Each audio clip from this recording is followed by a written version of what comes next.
Broadcasting from Cincinnati, you're listening to the Ringside Reporter podcast. All the news from the world of boxing right here. Well, I'm talking to you the way I want to talk to you. Now, here's your host, Eric Lorda.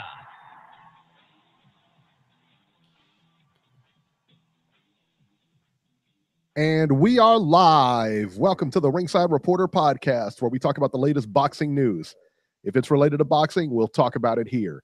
My name is Eric Lorda, and I'm here with my co-host, Ringside Robert, and England's adopted son, Joe Habib. And we have a great show for you today. And if you want to call and ask questions, you can call in right now at 323-870-3857. We'll be here till about 9 o'clock tonight. And today, we're going to talk about Deontay Wilder versus Tyson Fury. The fight's happening next week, and we'll have a complete preview and breakdown of that fight coming up a little bit later. Also, a friend of the show announces his retirement. And Robert, would you believe that next week is our 200th show? How about that? No, I can't believe it. Time flies when you're having fun. And today is the Beeb's 150th show with the official Ringside Reporter crew. Number 150. And now, Thank you for that. starring Britain's adopted son, Joe Habib. There it is. Look at that. 150 shows. Our guy, England's adopted son. There you go. All right, let's get started with the fights.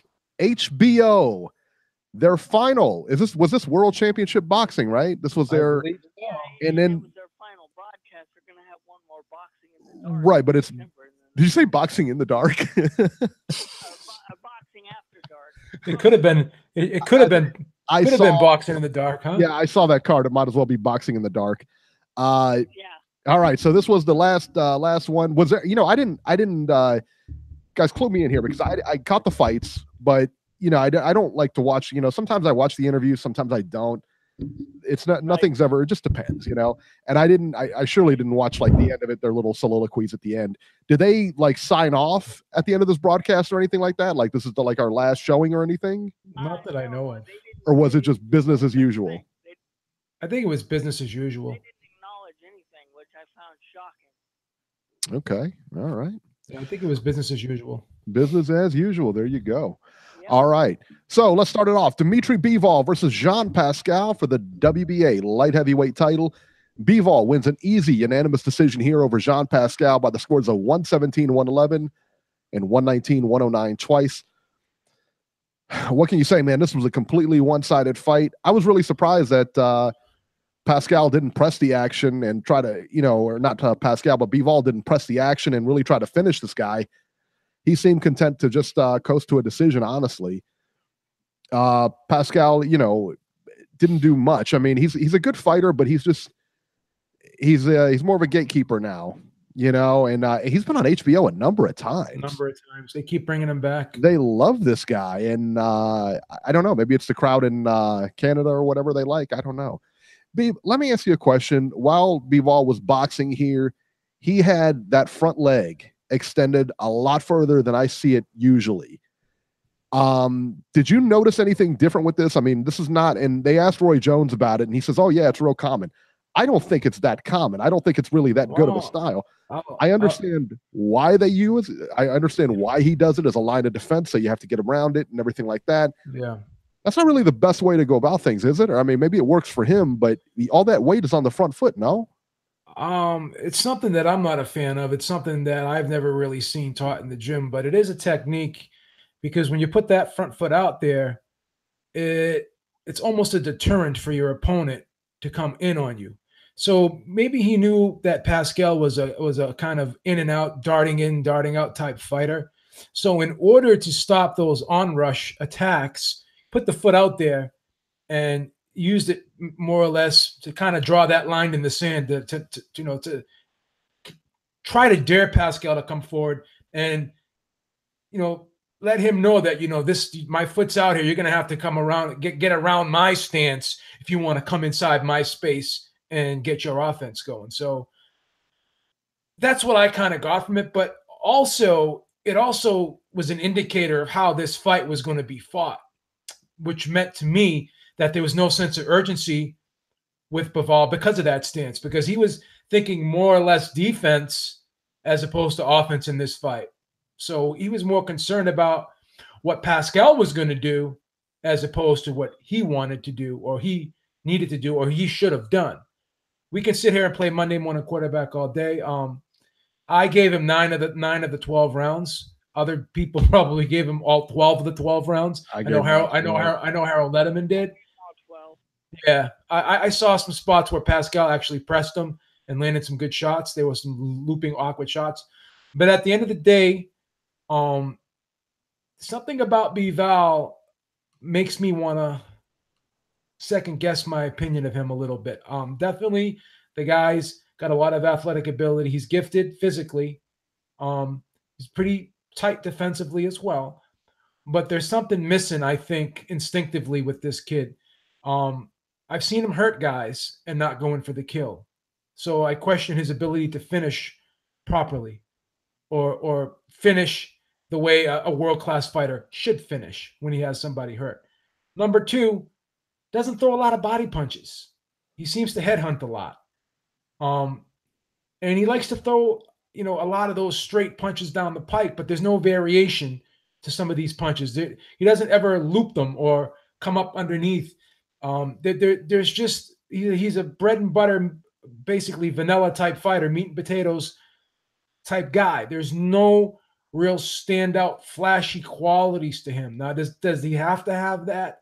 No, because Marvin Hagler wasn't a flashy guy. But the one thing about Marvin Hagler was he had layers and dimensions to his game. Whereas Bivol, I don't know, he does a lot of things good, and he pretty much sticks with them, and it gets him through fights. But what's going to happen when he has to dig down deep and show some variety, pull some tricks out of the bag, so to speak? Will he be able to do that?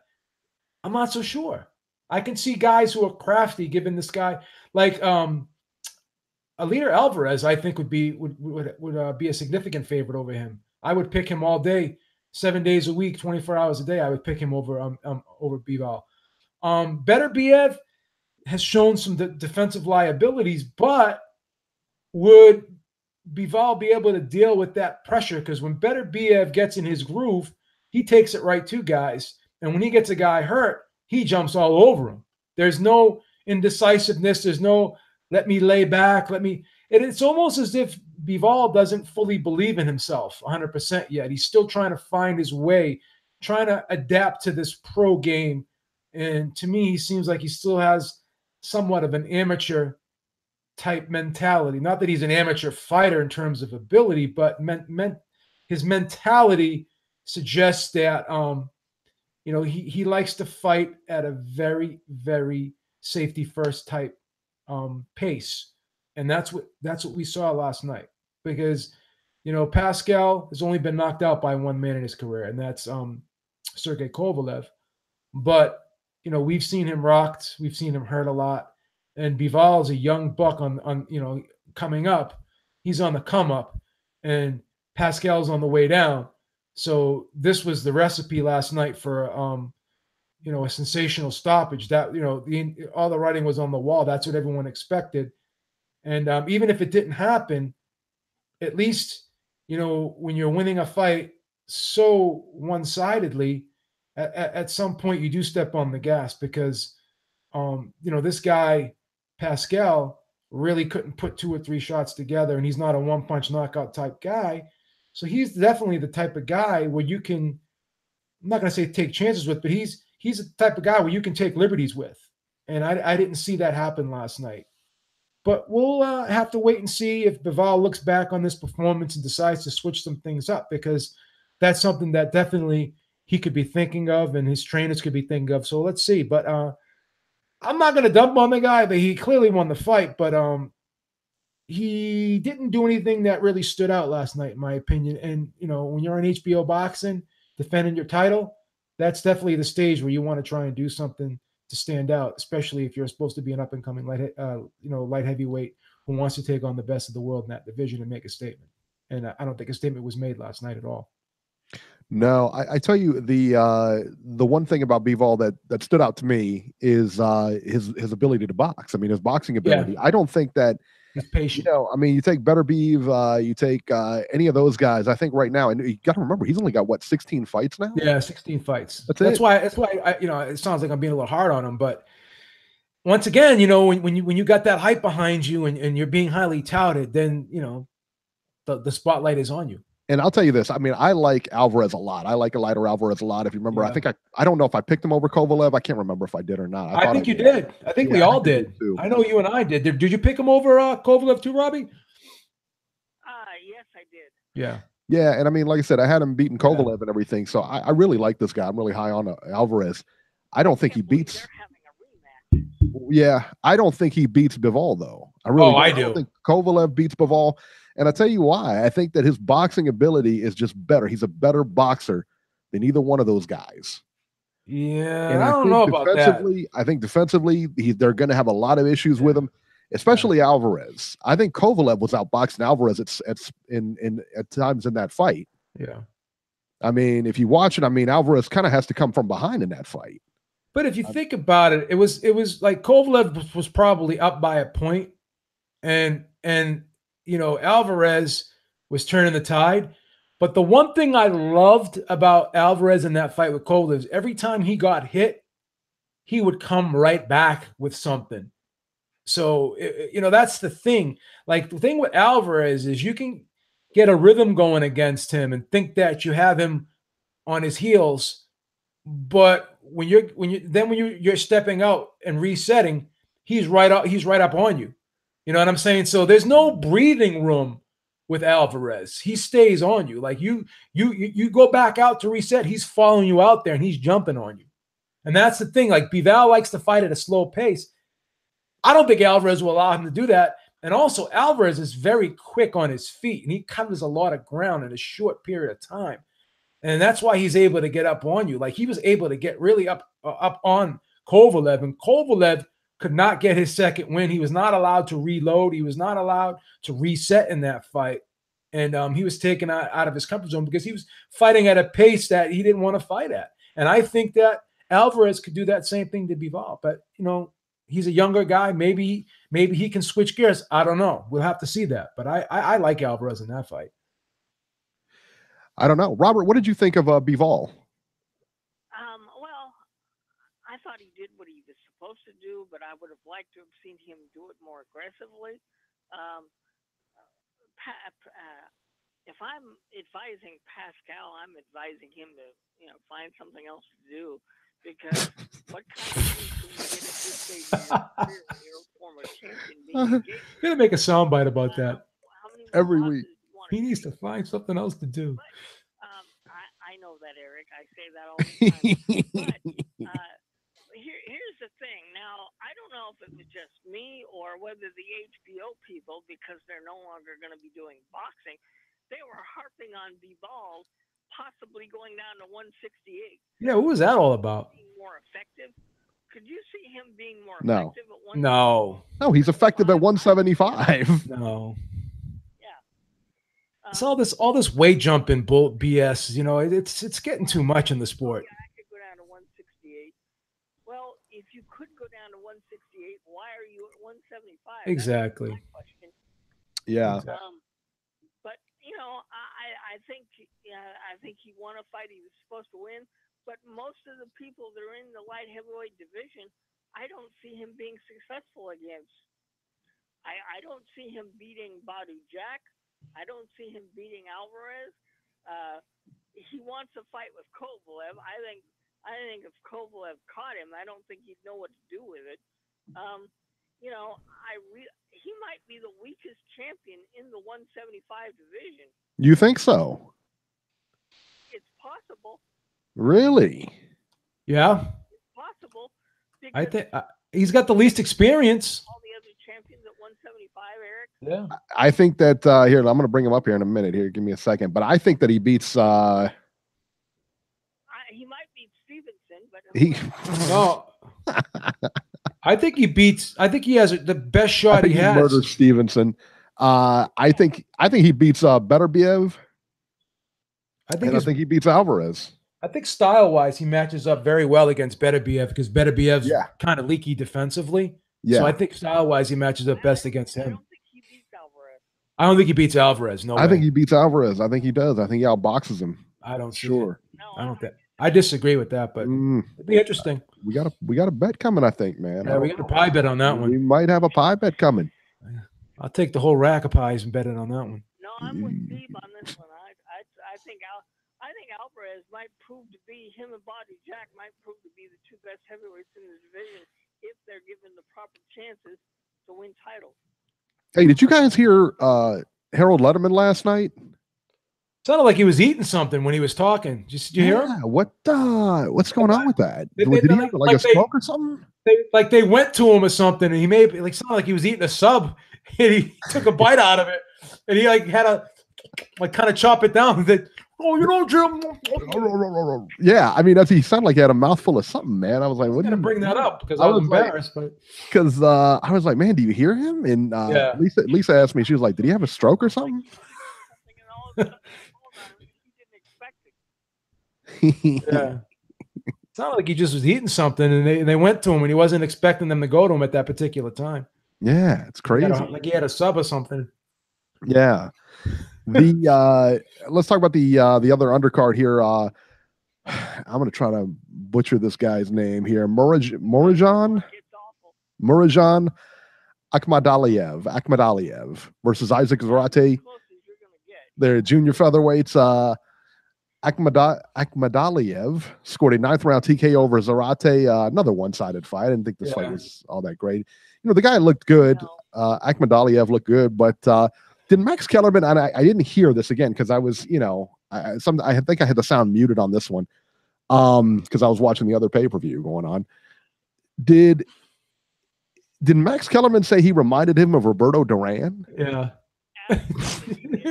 He didn't look nothing like the guy. I don't know where he came up with that one. He looks about as much as like Roberto Duran that I do of like Muhammad Ali. I mean, it's no resemblance.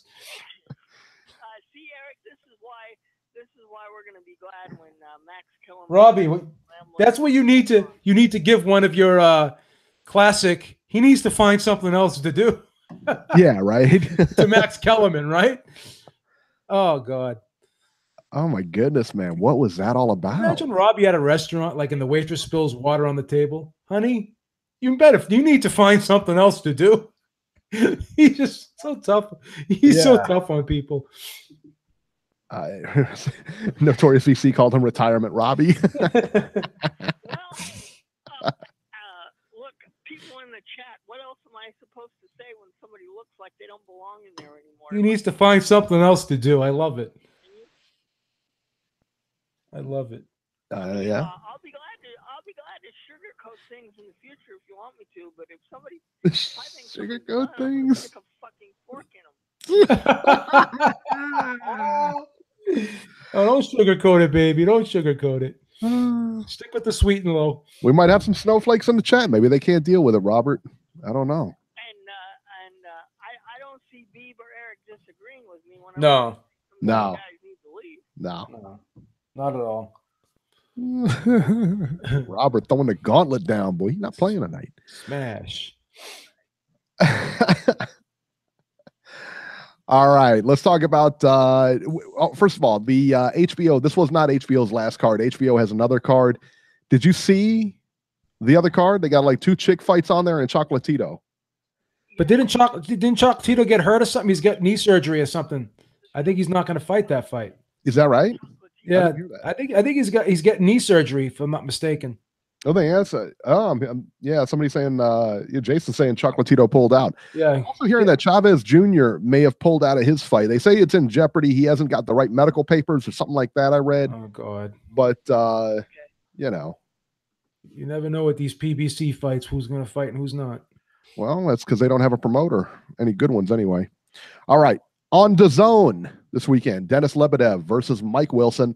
Lebedev wins by unanimous decision, 117, 111, 119, 109, twice in a pretty uneventful fight. Beeb, anything more to add on this one? Extremely one-sided. Lebedev is a guy who keeps things nice and short, straight down the middle, compact. And this Wilson guy was swinging from the fences. He was all over the place. He was really wide with a lot of his shots, and Lebedev was just punching right inside right inside his shots, and he was busting them up. It was pretty one-sided. At one point, I think it was the 5th round, Lebedev landed a really, really good overhand chopping right hand, and up close, like as I said, he got inside the looping shot. He went like boom right over that, like right inside the that looping shot, and I thought he was gonna stop Wilson, but Wilson was tough, man. He hung in there. He was undefeated going in, and he tried. He came to win. He was coming forward. He was throwing shots, but he just couldn't get off first, and his shots just had a little bit too much loop to them. They were a little bit too wide, and he just couldn't get to the target. So he had a long night. It was a one-sided. I don't think he won one round. The poor guy. Oh, jeez. It was horrible. Jeez. All right, and let's talk about Cal Yafai versus Israel Gonzalez. Yafai is the WBA junior bantamweight title champion. Yafai won a controversial decision over Israel Gonzalez by the scores of 117-111 and 116-112 twice. Beeb, you disagree? Yeah, I scored this fight 116-112 for Gonzalez.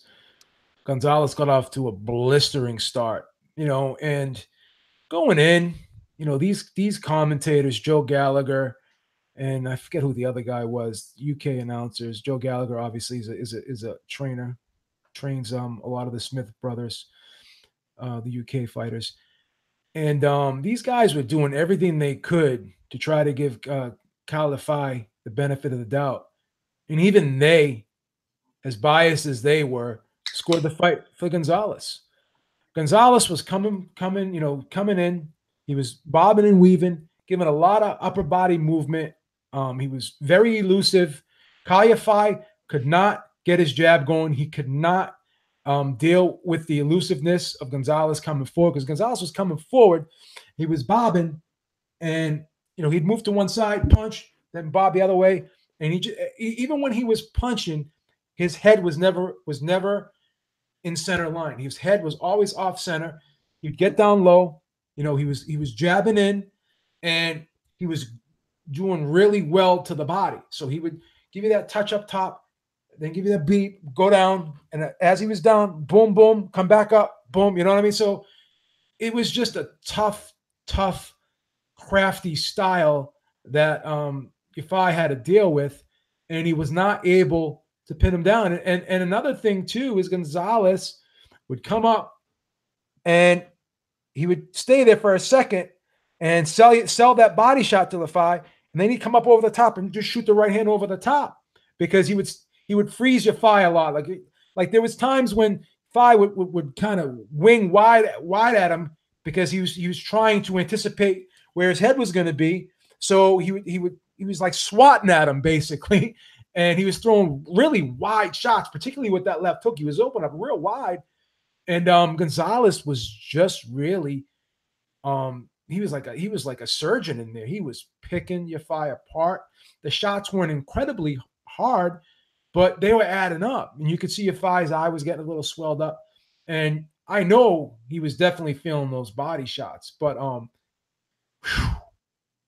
it was almost impossible for any objective person to score this fight for Yafai. This was definitely the worst decision I've seen this year.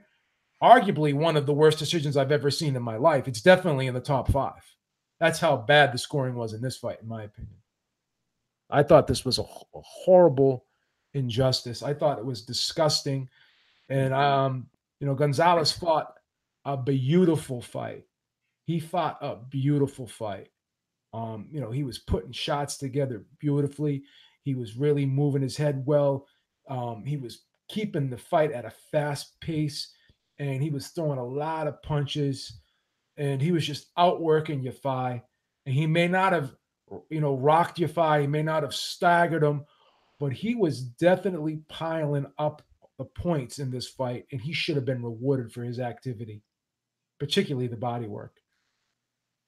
There you go. It was disgraceful. Right. It was disgraceful. Yeah, a lot of people had that same reaction, that they thought that that Yafai definitely lost that fight, but They were surprised, and they said, even if he didn't lose it, the score's so wide. Yeah. They didn't really understand that. Yeah. So.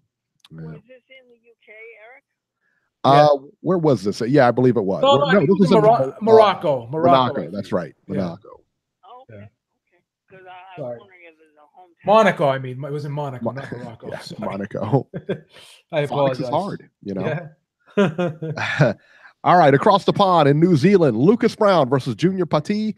Lucas Brown wins via 5th round KO over Junior Pati. He knocked Pati out cold with a right uppercut, and that's pretty much it. Yeah. Now, Golden Boy put on a card last night. You heard me mention the pay-per-view I was watching.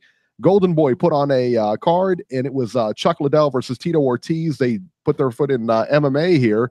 We're not going to go over too much here, but Tito Ortiz knocked out Chuck Liddell predictably in the first round.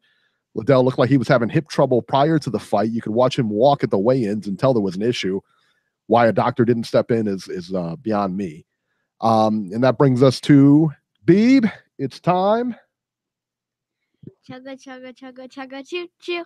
All right. That's our train wreck of the week. Here we go. Good job, Elena. Will you be here? Elena, let me ask you a question real quick. Now, will you be here for our 200th show next week? Can I book you this far in advance for our 200th show? Yes. Okay. There we go. We got it. Get her under contract. Yeah, I'm going to have to get her under contract and see what happens here. Maybe we'll throw her an extra 20, She just said, yeah, to be an extra 20. Train wreck of the week. Oscar De La Hoya at the MMA presser was our train wreck of the week. Oscar had no clue what he was talking about, and it showed. At least when you're promoting something, at least know what you're promoting. Beeb, you saw this. De La Hoya mispronounced Chuck Liddell's name, calling him Lydell, and could not name any of the fighters on the undercard. I mean, it looked like a kid who was just given a report who would look like a deer in headlights. It was awful. Beeb, did you catch this press conference? I did. I could have done a better job. Oh my God, he was. I could have went up there and said the same exact things he said, because I didn't know anyone that was on the undercard either. So I could have got up there and said the same thing. Yeah, well, I didn't know either until I started watching the fights, and then I knew a lot of the guys on there. Some of the guys I didn't know, but trying to sell a fight card. I mean, that's like selling a car and not knowing any of the features of the car to somebody. Hey, this car. Hey, how many miles to the gallon does this car get? I don't know. What size engine does this car have? I don't know. What are the features? I don't know. Imagine. I mean, you got to at least try to do your homework if you're going to promote a fight, right? Something. I mean, something. Oscar needs to go back to rehab, folks. Yeah, he was terrible. I mean, he didn't do the card any favors. I don't know how many people were in attendance there. I don't know what the attendance was like. I did hear that it started to fill up and there was quite a few people there. But overall, I mean, Beeb watched it. I watched it. Overall, I thought the Golden Boy did a great job on this card, man. I thought it was a good production. I thought there were solid fights. I thought there was some good names on the card, good undercard fights. I hope he does it again. I mean, I really do. I hope he puts on another card because I thought it was good. Beeb, what were your thoughts on it? It wasn't a bad card at all. I mean, the fights are very entertaining, right? Yeah, I thought so. I thought so, yeah. Yeah. There you go. All right. Let's go to the upcoming fights. Is there a big fight coming? I don't think there's any big fights next week. Is there, Beeb? Yeah, there is. There is. Well, I missed it. Saturday, December 1st. Huh. Let me see. Let's see what we got here on the schedule. If I can get there. All right. November 28th. Robert, is that a Wednesday? 28th. Well, today's the 25th. So, yeah, you're looking at Tuesday, I think. Or Tuesday or Wednesday. Robert, what's going on with you? You know these dates off the top of your head. What's going on? It's a Wednesday, Robert. What's going on, man? Yeah, what's happening with you? What's the matter? What, are you under stress over there? What's going on? I'm allowed to. You didn't take a ginkgo biloba this week? What's going on? Ginkgo. Anyway, go ahead, Eric. Better shape up, kid. Yeah, right? I mean, what are you doing over there? Well, you're going to have to find something else to do. No. Somebody in the chat just said Robert should retire. Got a 7-year. We got him under. He's got a 7-year deal with us. If we got to get rid of him, we got to buy him out. That's right. He's got. He's booked till show 700, you know? Right. All right. Okay. From Thailand, and I don't think this is going to be televised, but it is a championship fight. Knockout CP Freshmart versus Byron Rojas for Freshmart's WBA strawweight title. Listen, I don't know why they call him Knockout CP Freshmart. I don't know. All right. But Sor Rungvisai is not his real name either. All right. You remember, I don't know. When they get sponsored by a product or something, I guess it has to be, right? They have to change their name to that product. Like, how do I get sponsored by a product? I imagine walking around calling yourself like Captain Crunch or something. My name is Fruit Loops, you know? I mean, proper 12 Lorta. That's what I'm going to be. Maybe it's something they do over there. I don't know. Yeah, but I noticed like a lot of the guys coming out of Thailand do that. A lot of people. He'll be defending his strawweight title. A lot of people actually like that whiskey. I had Thanksgiving dinner over my aunt's house. Yeah. And my cousins tried that whiskey and they said they really liked it. It was good. It's not bad. It's not bad. It's good. I like it. Yeah. I heard it's really good whiskey. I'm not a drinker. Too much. There you go. All right. On November 30th. Now, Robert, that's a Friday. From Brisbane, Australia on ESPN Plus. Your boy, Robert, your boy is fighting Jeff Horn. We don't know who the fuck he is. Versus Anthony Mundine. Oh, wow, what a hometown fight. Australian. 12 rounds middleweights. And that's the only name on there I recognize. From Hollywood, Florida on Telemundo, Ricardo Espinoza versus Yason Vargas. 10 rounds bantamweights. On DAZN from Florence, Italy, Fabio Turchi versus Tony Conquest. How would you like to have a name like Conquest? Tony Conquest. How awesome would that be, huh? Sounds like a superhero. That's right. What's your name? Tony Conquest. Imagine rolling up to some chick in the bar. What's your name? Tony Conquest. And I'm here to conquest you.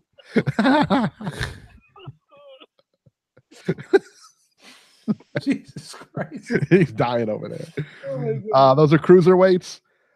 From Huntington, New York. There is no television on this one as of right now, but Chris Algieri versus Angel Hernandez, 10 rounds welterweights. See what else we got. All right. On December 1st is a big one, and we're going to go ahead and talk about that here in a minute. On Showtime, Adonis Stevenson on December 1st. Adonis Stevenson versus Alexander Vodstick. 12 rounds for Stevenson's WBC light heavyweight title. And then there's a few, let's see here. Chris Namus versus Marie-Eve Dakar. 10 rounds for Namus's IBF female junior middleweight title. I don't know. Sebastian Bouchard versus Ali Funeka. And let's see here. On Facebook that night also, Kendo Castaneda versus Gilbert Venegas Jr., 10 rounds junior welterweights. Who's putting this on? Who's putting this Facebook fight on? I've never heard of either of these guys. I'm not sure. I'm going to have to find out. Jesus. I have to look that one up. Washington, D.C., your boy, Dusty Hernandez Harrison versus James Winchester, 10 rounds welterweights. Again, no TV on it. My goodness. I mean, there's a lot of fights this weekend, but, you know, some of them aren't on TV. Some of them that probably should be on TV aren't on TV. Facebook, I'm trying to, who see if you could look at it. See if anybody out there knows who the promoter is on this, the Castaneda Venegas. Where's it located, Eric? San Antonio? Florida? San Antonio. Well, if it was California, I would have said maybe Thompson Boxing, but I don't know. I don't know. Be a Lou DiBella special? No, not in Texas. Yeah, I was going to say in Texas. Oh, no. All right. All right. On December 1st, the big one from Los Angeles, Robbie's old stomping ground. Showtime pay-per-view, Deontay Wilder versus Tyson Fury, 12 rounds for Wilder's WBC heavyweight title. Jarrett Hurd versus Jason Wellborn, 12 rounds for Hurd's IBF and WBA junior middleweight title. And I tell you what, I am so looking forward to that fight. Just based on what Suleiman told me about Jason Wellborn when he came on and talked about him, now I'm very interested in that fight. Can I tell you something about Jason Wellborn? No.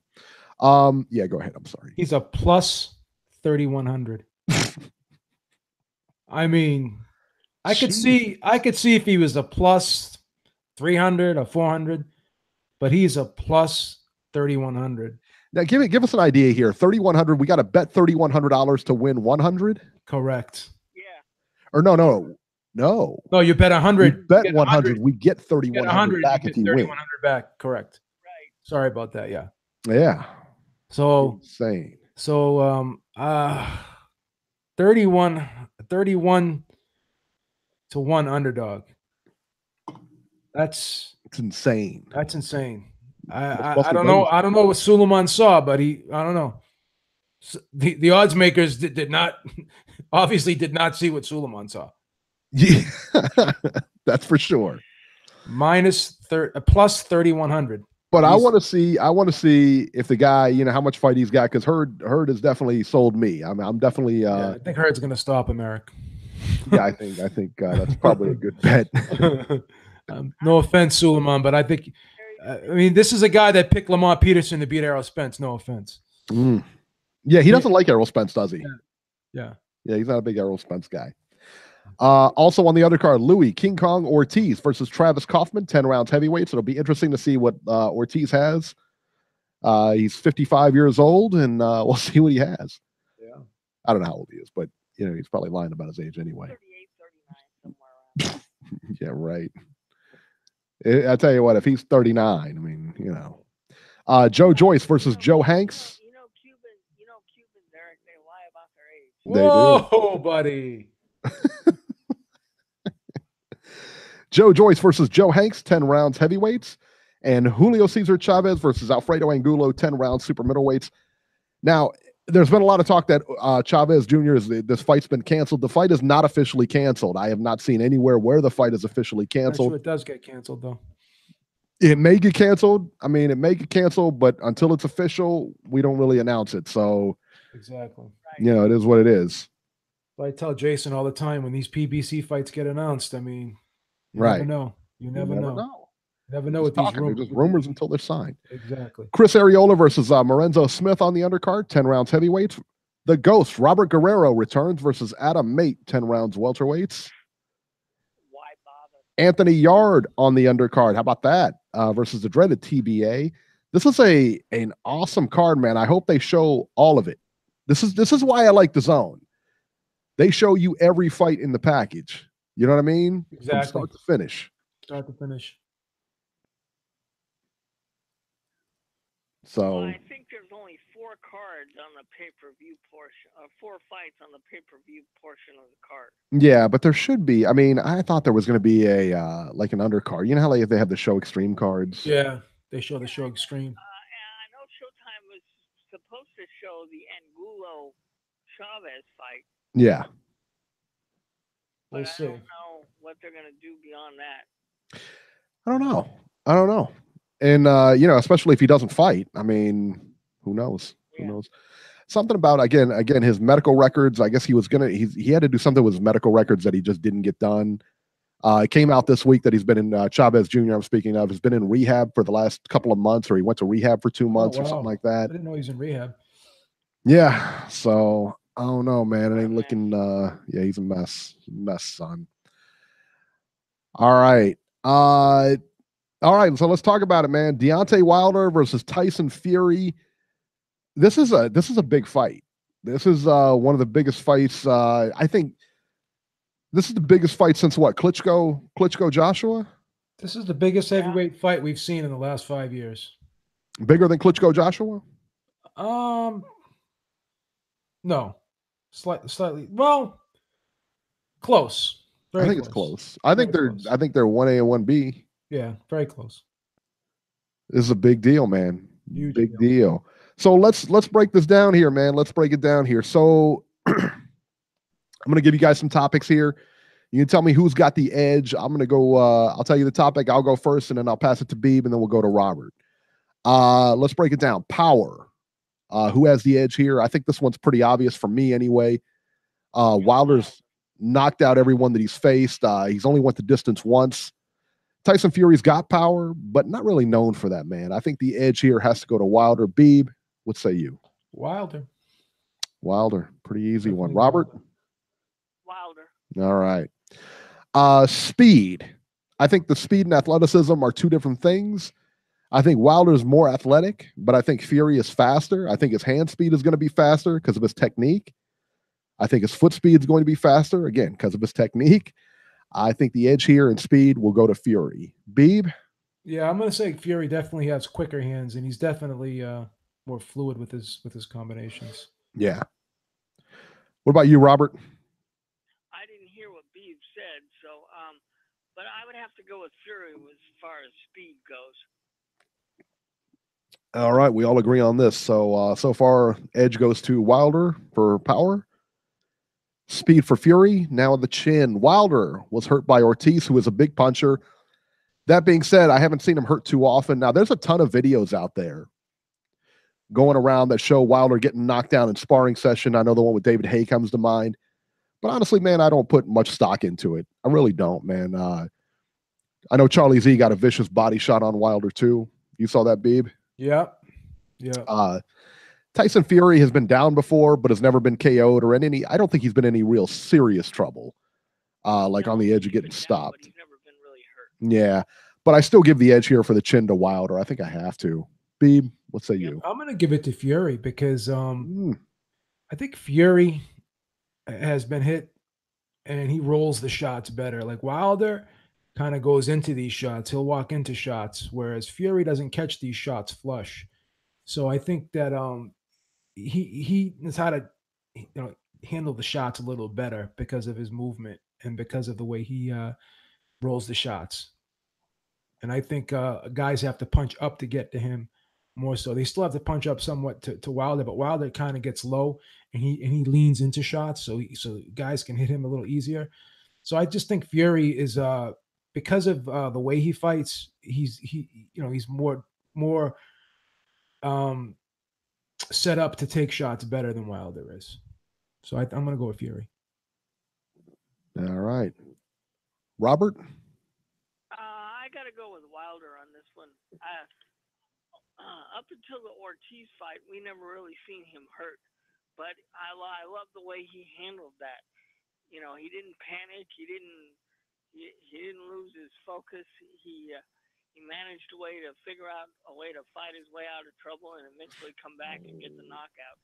So I'm going to go with Wilder on this one. Well, if you go back and watch, that punch wasn't a real hellacious punch. It was just a punch that he didn't see and a punch that he actually just leaned into.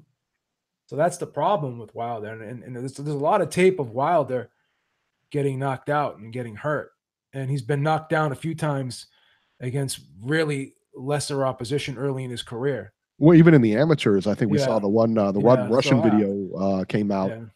I mean, he got put to sleep. Yeah, he got stopped. So I'm gonna say Fury's got the better chin. Wow. Okay. I'm sticking with that. All right. I like it. Boxing ability. To me, no brainer. Deontay Wilder just has a lot of trouble boxing. I mean, he's all over the place when he throws shots. He looks like an amateur out there at times. I mean, they call him unorthodox, but honestly, I just think he lacks basic fundamentals. Tyson Fury as a boxer will always move, always boxes very well, does the basics very well, the jab, the hooks, throws his punches very well. Big edge here goes to Fury, I think. Beeb? Fury, without question. Yeah. Robert? No, I definitely think the boxing ability will definitely have to go to Fury. And I don't know if this will play into it, but he's got, what is it, an 85-inch reach?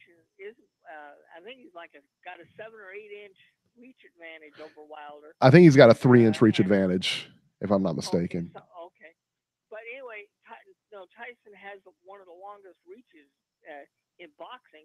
And I think with his movement ability and the way he moves around the ring, I think he's going to give Wilder some fits there. What? Wilder squares up a lot too, so he sometimes gives away his reach. Yeah. Well, just with his punches he throws, because he's not really known for his demolition jab. I mean, he puts such a loop on his shots that it's not like he's utilizing his reach with straight punches all the time. Sometimes he throws the right hand straight, but not always. All right, let's talk about the X factors here. I'm going to go over both of them here. For Wilder, I think the X factor obviously has got to be his power. For all Wilder's shortcomings, he always seems to find a way to win and win by knockout.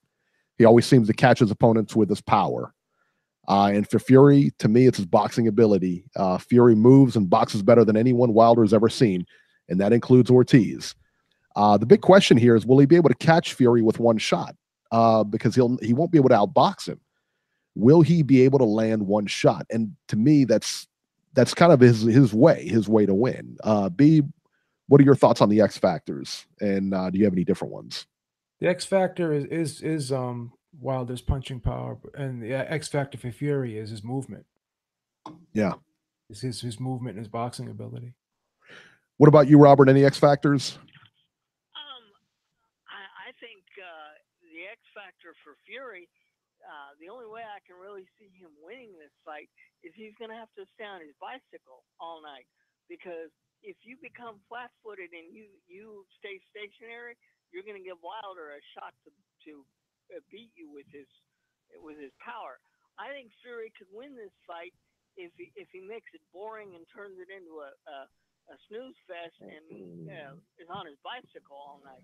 Because, and I know fans are not going to like to hear that, but really that's one of his best ways to win. He could use his reach advantage, his height advantage over Wilder. And how many times can you say somebody has a height advantage over Wilder? You know, he's got 2 inches there, and he can use his height and movement. Tyson Fury has more ways to win this fight than Deontay Wilder does. It's as simple as that. Let me ask you guys something. Now, I heard it said this week, and I can't remember who said it, but they said that since Wilder has seen the Klitschko Fury fight, okay, that it was a surprise to Klitschko. The movement, everything like that, that was all a surprise to Klitschko. That it's not going to surprise Wilder, and Wilder will come in and try to get close, and the movement won't be that big of a surprise for him. Is that accurate? No, No. I don't agree with that. No, I don't think he's prepared for what he's going to see. he's not going to be able to deal with it, because the thing is this: Fury's constantly doing a lot of subtle movement in there. Like, Fury doesn't get on his bicycle. Robert said he has to get on his bicycle. He doesn't get on his bicycle. He basically takes, little side steps. He knows how to establish range. He's very pesky with a lot of things he does. You watch him a lot of times, he doesn't throw a ton of punches, but a lot of times he's just touching, like, he'll just tap you, just to kind of get you, just to offset your offense and get you out of position and get you to react just to his little touches. And then a lot of times he'll switch to southpaw. And the big thing here is my prediction in this fight is he's going to fight a great deal of this fight in the southpaw stance. And just as we talked about, Bivol having that foot up front and having it be a deterrent for Pascal to come forward, because he can't step inside that. So he has to get either go around it or position himself where he's lined up where, he can get around that foot. But the big thing for Fury getting that southpaw stance is southpaws are used to seeing that orthodox stance. So they know how to position that front foot where they can get their left hand, line up their left hand properly, where they can step in and have that space to shoot it and get in range and not be stopped from getting in range because they're stepping on the other opponent, their lead foot. So Deontay Wilder, he gets low and he really leans in and throws his whole body into that right hand. But the question is, when he steps forward, will that lead foot of Tyson Fury, when he's in that southpaw stance, stop him from going forward? Will he end up stepping on that foot and not getting in range properly? Because if you notice in that Ortiz fight, when Ortiz was in that southpaw stance, because he's a natural southpaw, obviously, Wilder had a real hard time getting that right hand in range. He missed a lot of right hands early in that fight. And only when Ortiz started getting a little tired and slowing down, where he was able to step in and get past Ortiz's jab. But Fury never gets tired. Fury has a way of, like I said, rolling shots, leaning away from shots. And he fights tall, Fury. He fights tall. So a couple things that are going to be problematic for Deontay Wilder getting that right hand off. As I said, that lead foot is going to stop him from coming in because he's going to end up running into that lead foot with his own foot. And it's going to prevent him from getting in range because it's going to stop him in his tracks from moving forward, number one. And number two, he's going to be reaching up with the right hand. He's going to be reaching up with the right hand. And Fury's going to be leaning back away from it. So I don't think he's going to get that same leverage on that right hand that he normally does. And Fury also knows how to slow the pace down. He'll reach out and grab you and tie you up when he's not comfortable in where his position is. So if he feels like he's out of position and he may be able, and you may have the upper hand on him where you can get a shot off, he'll grab you. He'll reach out and grab you. He's done it. You've seen him do it to Klitschko. He would grab Klitschko. So it's hard for me to believe that, Deontay Wilder was being outboxed by Luis Ortiz, Artur Spilka, and Gerald Washington, before those guys got stopped. I thought all three guys were up and they were in control of the fight.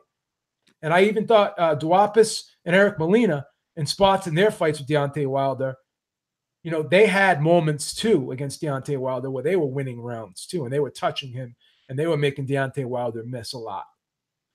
Tyson Fury, in my opinion, even if he's not 100%, let's say he's at 75%, I think he can box as well and probably much better than all those guys I just mentioned. And if those guys were able to outbox Deontay Wilder, then what's a guy who's arguably probably the best defensive boxer in the heavyweight division, number one, and probably the best all-around boxer in the heavyweight division based off of skills alone. This is a guy that knows how to step around shots. He knows how to really frustrate guys. He doesn't allow you to get set because he's constantly changing up the look.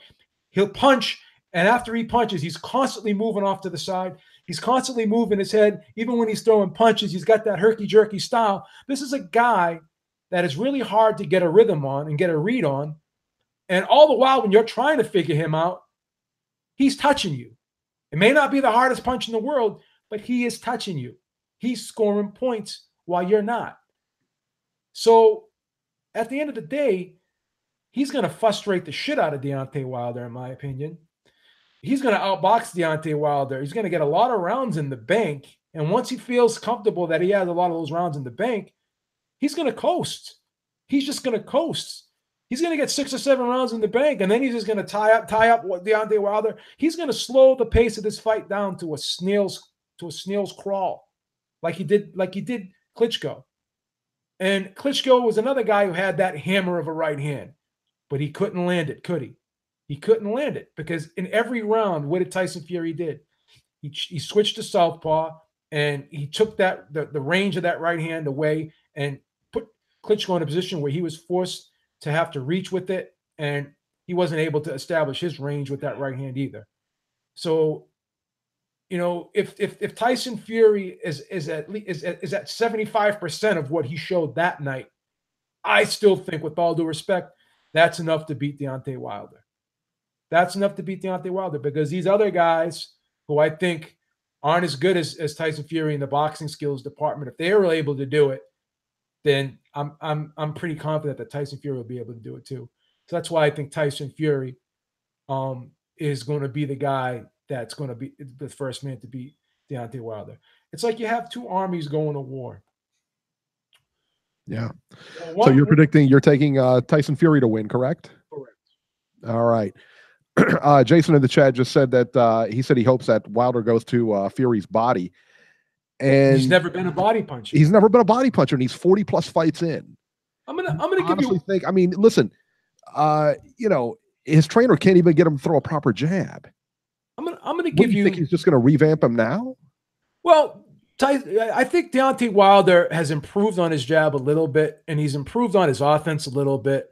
Even on the inside, he throws a little sneaky uppercut every now and then. But at the end of the day, people say, oh, he doesn't get wild until he hurts you. No, he gets wild when you frustrate him too. Yeah. When he's frustrated, he gets wild when he can't land the conventional shit.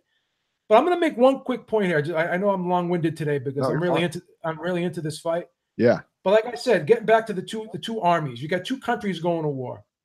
You have one country that has that nuclear weapon, that bomb. And then you have another country that has a whole bunch of tanks, a whole bunch of planes. So they got the whole ground covered. They got the whole air covered. And they're able to shoot their missiles and their artillery from all over the area. They cover a lot more ground, right? But that bomb lands, it's game over. The war is over. But here's the thing. If that nuclear missile, the coordinates aren't set right, and the destination is not set properly, and that nuclear missile, instead of hitting the big city where all the people are, it goes into the ocean and blows up, it does no damage, right? So this is what we have. We have a guy that has a whole bunch of tanks, a whole bunch of jets versus a guy with a nuclear bomb. And that nuclear bomb can land once, but if it doesn't land once, this guy's got all this artillery that he can rely on when the other guy just has that nuclear bomb. When the United States went to war with Vietnam, they're the more powerful country. They had the nuclear bomb, but they went to Vietnam. And what happened? They were out of their element. Just like Deontay Wilder is going to be out of his element. He has that nuclear bomb, but will he be able to line up the coordinates properly where that bomb can do the damage that it's supposed to do? I'm going to say no. Robert, let me have your prediction. Well, I've been going back and forth with this fight ever since it's been signed, but I've been watching the All Access with Fury and Wilder, and I'm just more convinced than ever that Tyson Fury has more ways to win this fight. And I think that he'll walk out of the Staples Center the new WBC champion, which means the UK will have all 4 titles, and that sets up a mega fight with Fury and Joshua, possibly in April. And we'll have the unification fight everybody wanted. It just won't be Deontay Wilder involved. Fury wins. Unanimous decision. All right. Honestly, man, I'll give you my prediction here. I can see the fight going either way. I really can. I can see Fury outboxing him to a decision, and I can see Wilder putting him away at some point during the fight. That being said, Wilder has one way to win. That's it. It's been effective up to this point with questionable competition. I don't think he'll be able to catch Fury with that one big punch, though. And I think that's going to be evident real early. I think you're going to find out in the first 4 rounds that this fight isn't going to go. I think this fight's going to go that way. I don't know how Wilder is going to respond. If he starts getting frustrated, he's going to start getting wild, which is even going to further his case out even more. It's going to be harder to land that shot. And this is what Fury does to opponents, man. He frustrates them. I think, just as Robbie said, I think Fury has more ways to win. I think Fury will outbox him from start to finish. I think this fight may look a lot like David Lemieux and Billy Joe Saunders. I really do. I think that's the fight. Yeah. My pick is Tyson Fury by unanimous decision, and I've said this from the get-go. As soon as this fight was signed, I said that Tyson Fury was going to win this fight. And let's keep in mind, when you have eternal Eric Lorda picking an underdog, this is epic. Because let's just take a look at the statistics this year. The 2 times that Eric Lorda picked the underdog, he was right on the money. On the money. And Eric Lorda, eternal Eric Lorda, picks the favorite 85% of the time. So when he picks that underdog, that has to say something, guys. When you got eternal Eric Lorda on your side, we're going to win. We might as well just take the money market and just throw it all on friggin' Fury next week, Daddy. Let's get it on, baby. But realistically, guys, if Fury goes on and wins on Saturday, do we get the Joshua Fury fight in April? No. Nope. You get the rematch. There's a rematch clause for this fight. So, yeah, it is what it is. But you got the rematch for this fight, so they'll fight again, and we'll see how it goes. Okay. So there you go. Also, pay-per-view for this card, I guess for this is going to be $74.99. And what I read was going to be like 20 pounds in the UK. Did you see this, Beeb? Where it's going to be like 20 pounds in the UK? Oh, is it? I didn't know that. I did not know it's that. what is that in dollars? It was about 35, 40 bucks. Is that 20 pounds? So times that by 1.4. It's like $24. No.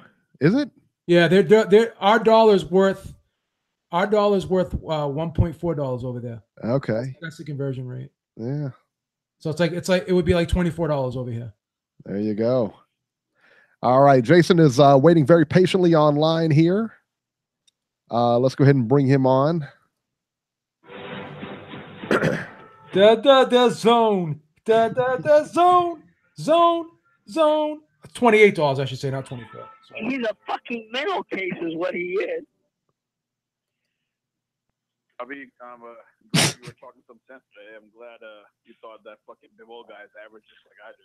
I was telling Eric the same thing last night. No, you're wrong. What can I say? He didn't do what he was supposed to do, man. And I think he's in trouble going forward. I really do.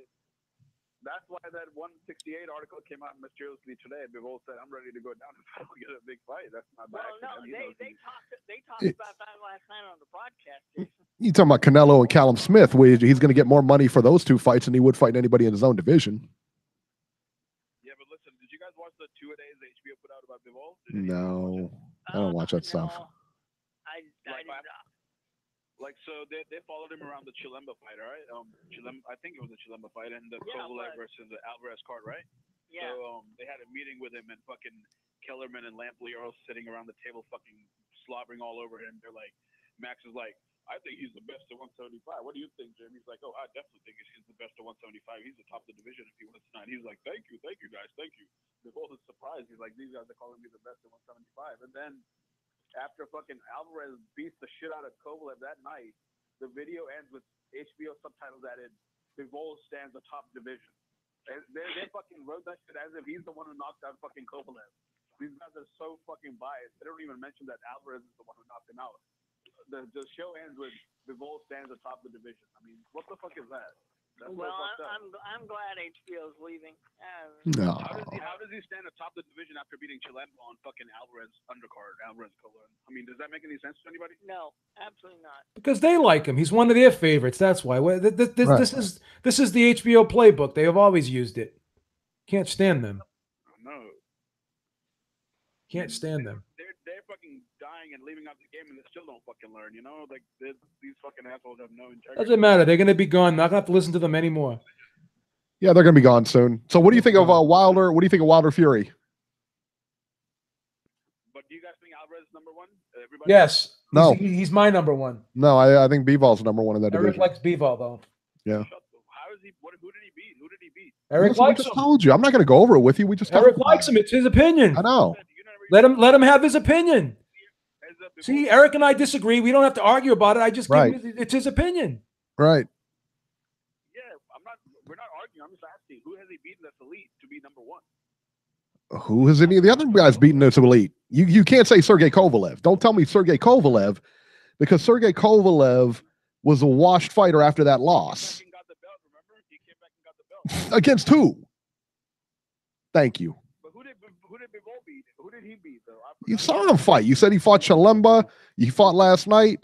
Listen, I like the way the guy fights. I think anybody's going to have a hard time beating him. Isn't Kovalev a waster for test? I think Kovalev might beat Bivol. What do you think, Robbie? I think he beats him. Well, I don't think Kovalev's going to get by Alvarez. Remember, they're having a rematch first. Yeah. And I think Alvarez will fight Bivol, and I think Alvarez wins. Hey, so who do you like, Stevenson or Vosdick? You know who I like. Who do you like? Put a bet on it. Put a bet on it. Put a bet on it, son. Put your money where your mouth is, son. Put your money where your mouth is. Put a bet on it. Put a bet on it. Put a bet on it, son. You know what? Let me tell you what. Beeb, you can say what you want about Beeb. You can say what you want about me. You can say what you want about Georgie. But when we're wrong, we say we're wrong. There's no excuses. And we always put it on the line. Hey, listen, Fury may go next week and get knocked out, but I'm not going to go back and say, well, no, I had Wilder all the time. You're just trying to be a contrarian. Jason. Yeah, right. I've been trying to teach you about life, man. I'm tired of Stevenson having that title. I've been trying to teach you about life, man. Trying to teach him about life. I just don't think that Rosnick has the power or the chin to fight at that level. Put your money on it, son. Just put a bet on it. Put a pie bet on it. Failure is life's greatest lesson. Failure is life's greatest lesson. He knows. You can be wrong, and no one knows. Because you know what's going to happen when Stevenson loses. He's going to say he had Vodstick all the time. He's so afraid of being wrong. It's okay, son. He is afraid of being wrong. That's the problem. It's okay to be wrong. Yeah, that's how you learn in life. You learn from your mistakes, son. Fighting Stevenson again. Let's be honest. You learn from your mistakes, son. They're talking about it might be on the Manny Broner card or the Charlos card. I don't know what's going on with that. You're all over the place with these cards. Pretty soon you'll be on the card. Who knows? He's a soft touch, man. He's had a fucking hard schedule. So, all right, let's talk about something. Hey, Jason, let's talk about something interesting because this is boring. Let's talk about Wilder. Let's talk about Wilder and Fury. Yeah, I'm glad Chavez versus Angulo is off because that fight was making me less likely to buy the card because I fucking hate Chavez. Come on, son. This is boring. First of all, it's not off. First of all, we don't know that it's off. Chavez was not going to be on the pay-per-view card. He was going to be on the Showtime card. Robert. I just didn't want him to be fighting on Showtime. Robert. Let's talk about Fury. Let's talk about Fury Wilder. Yeah, who wins Fury Wilder, Jason? Oh, you guys know Wilder's going to knock him out probably like 6 to 10 rounds. I'll just say 8 to 10 rounds.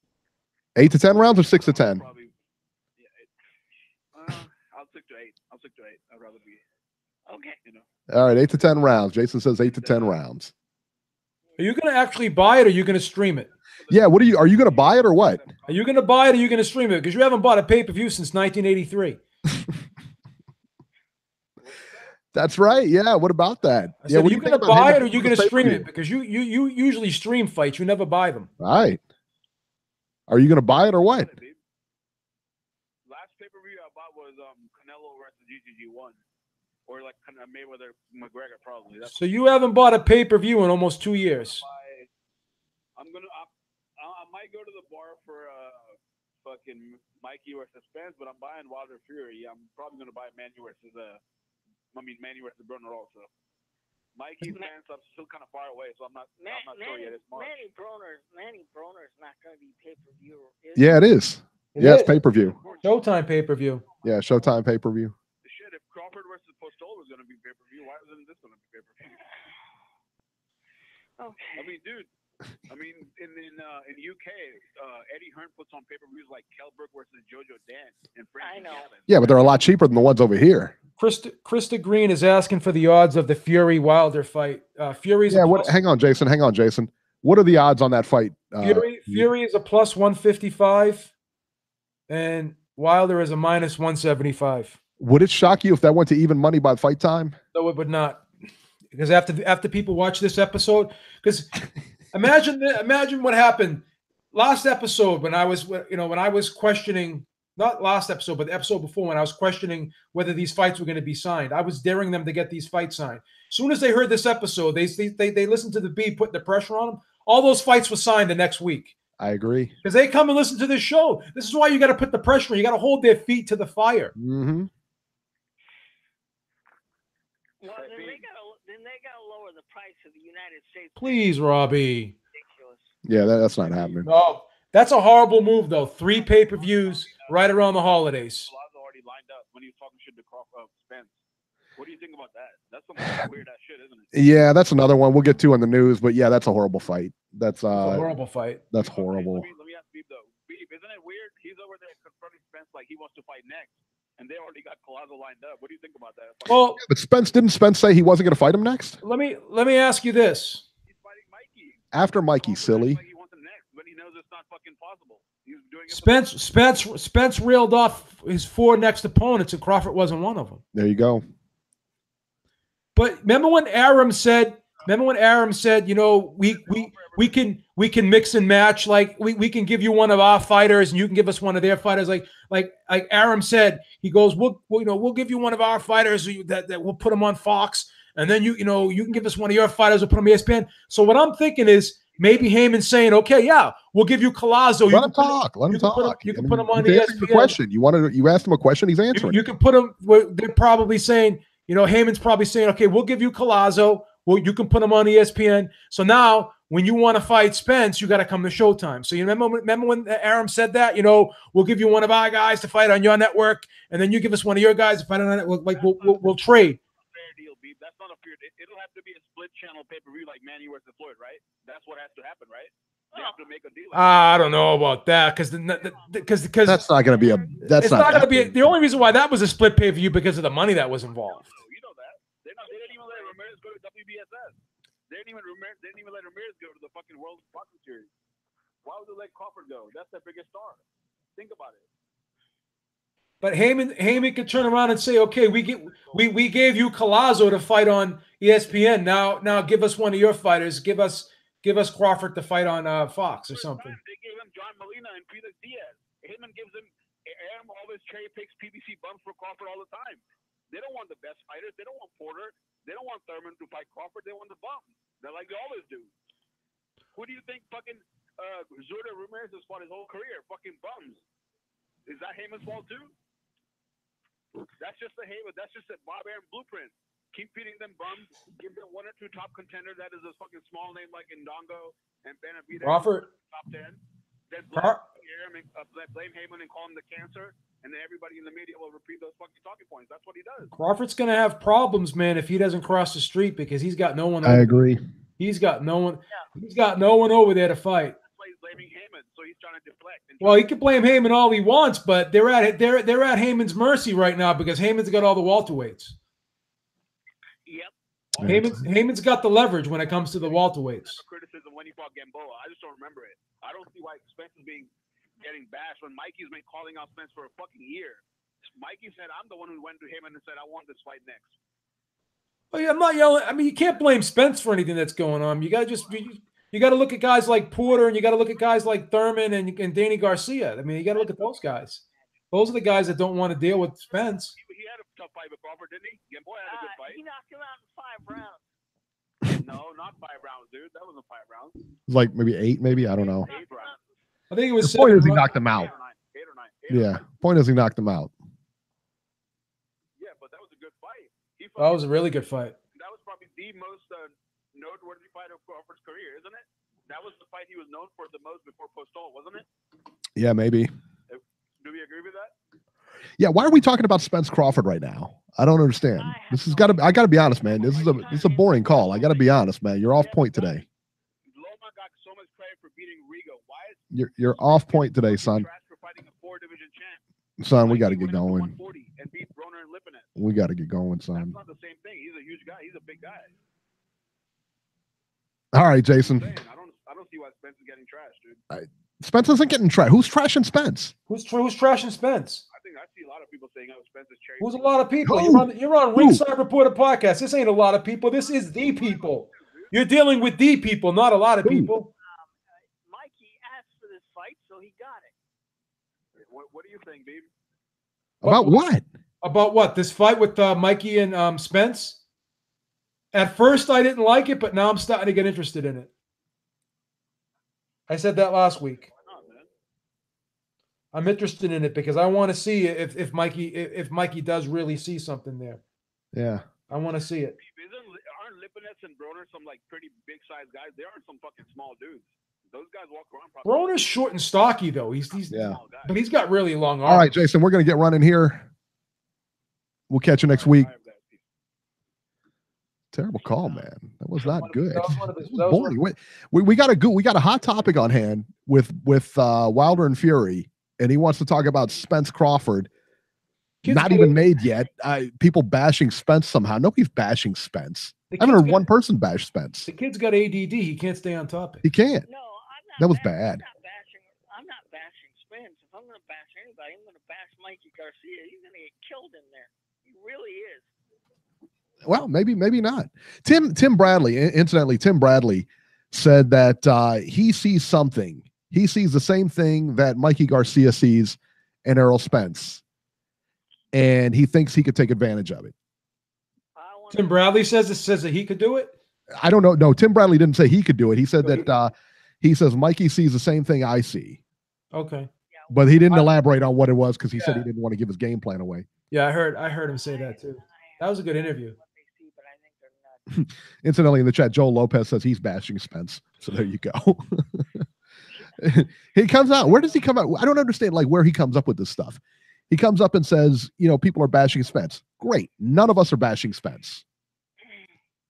Spence is not fighting right now. He's not fighting anytime soon. He's not fighting this year. Crawford. March 16th. Hello. Yeah, Crawford. Again, not fighting this year, right? There you go. Yeah. What are we talking about? We got a fight next week. We have the biggest fight of the year next week. And you want to talk about a fight that isn't even scheduled? Nacho on the line. Nacho's the one that brings sensibility to these calls. Gonna get Nacho on here. That was bad. That was just bad. Hope Nacho's on. Call back in. I want to come back in and redeem myself. No. Yeah, we'll let him back in later, right at the end of the show. Back in later. He called back in later last time, and it was bad. I just feel bad for the kid. This is like the highlight of his day. He said the best caller deserves unlimited time. We'll let you call back in. I love when he calls in. Jason is the only one we've ever brought back on the show, and we did it 2 weeks in a row. Yeah, and his calls were equally bad. I feel so bad for the kid. Horrible. Anyway, do we have anybody else there? 805. 805. You're live. Hey, what's up, guys? There he is. This is the guy that we need. This is the guy we need on the line. Spit those facts, Nacho. It's okay. Nacho, who do you think is the best 175 pounder out there? Right now, just based on what I've seen recently, I guess you have to make the case that it might be Beterbiev at this point. Okay. Because what about Alvarez? Well, the thing is with Alvarez, Robbie, you can make the case that he fought a somewhat faded Kovalev at this point. And not to mention, he was losing that fight. I think he might have been losing that fight. I had him down by a point at the time of the stoppage. He was losing that fight. I had him down against a shop-worn Kovalev. I had him down a point. You're right, Eric. He was losing to Kovalev, and so let's see what happens in the rematch, because I think in the rematch he's going to make it more definitive. Listen to Robbie. That way we can find out what Kovalev really has left at this point, because him switching trainers again is not a good look. So every time he loses or gets knocked out, he blames it on the trainer and he switches. Yeah, he does. So it'll be interesting to see what he really has left going into. I think this is do or die for Kovalev. It really is. Whacked by Alvarez, he should just walk away. He's done. Career. Absolutely. There's no point in getting beat up anymore. He's gonna get robbed. Younger guys. Who's showing that fight? I don't think HBO is showing that fight. I don't know. Last night, I agree with you guys. You guys were kind of saying that you don't think Dmitriy Bivol is the best, and I have to agree. After watching last night, I think if he was the best light heavy, I think he would have put Pascal away in probably 6 or 7 rounds. And the fact that somehow he was able to not able to put him away is a real indictment on Bivol, because it seems like Bivol was just really content to pile up rounds and points, but he really never put his foot on the gas pedal. No. And me, I never saw Pascal ever really land much that made me say, oh, okay, the tide of the fight is going to turn if he lands something. So I just felt like Bivol was ultra cautious, and that's not a really good look on his part. I thought he should have put Pascal away. Very easy, 120 to 108 decision.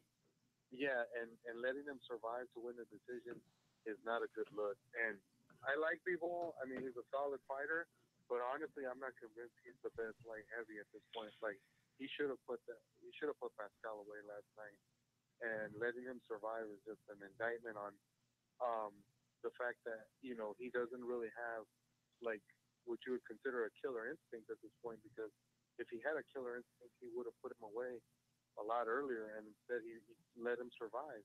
He enjoyed laying back and basically landing 1-2s or 1-2-3s, and then just piling up points.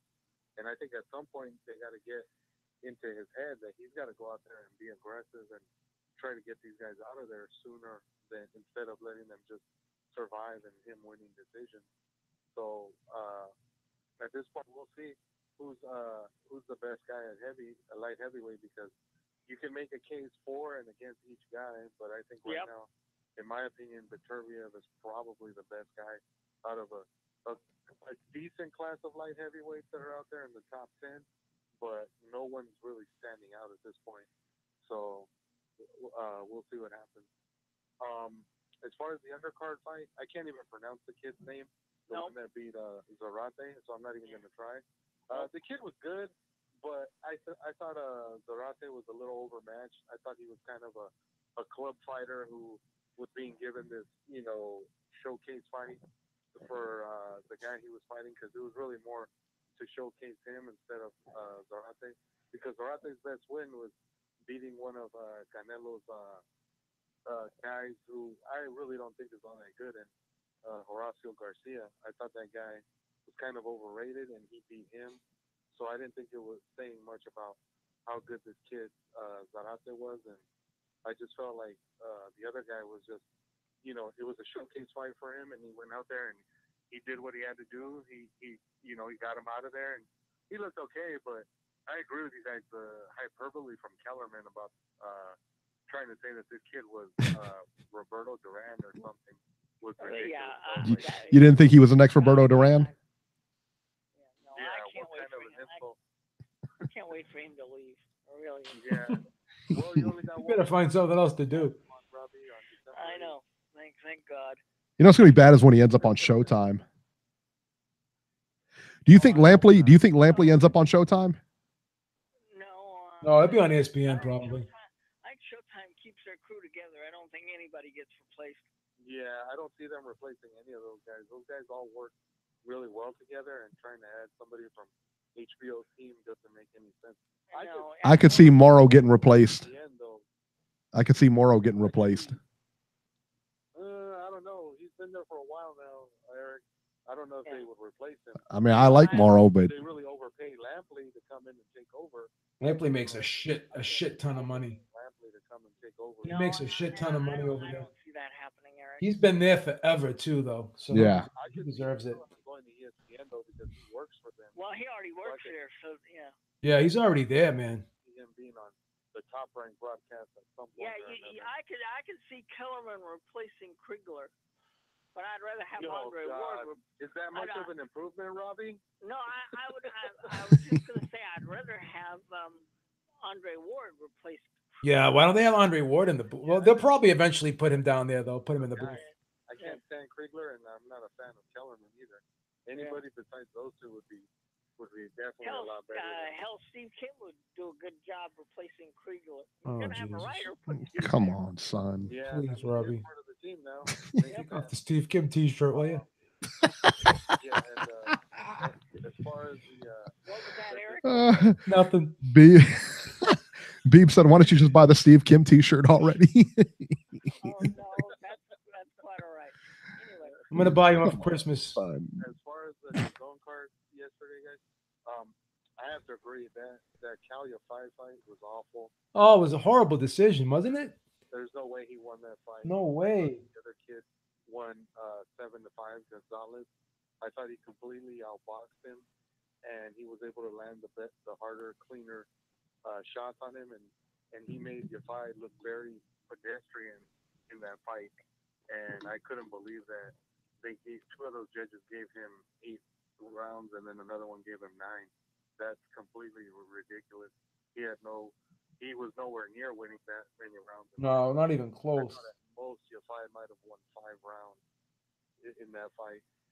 And I feel bad for Gonzalez because, since he was the B-side, he was brought in to lose, but I don't think he gets another shot at Yafai, and he should, because Yafai knows that he didn't win that fight.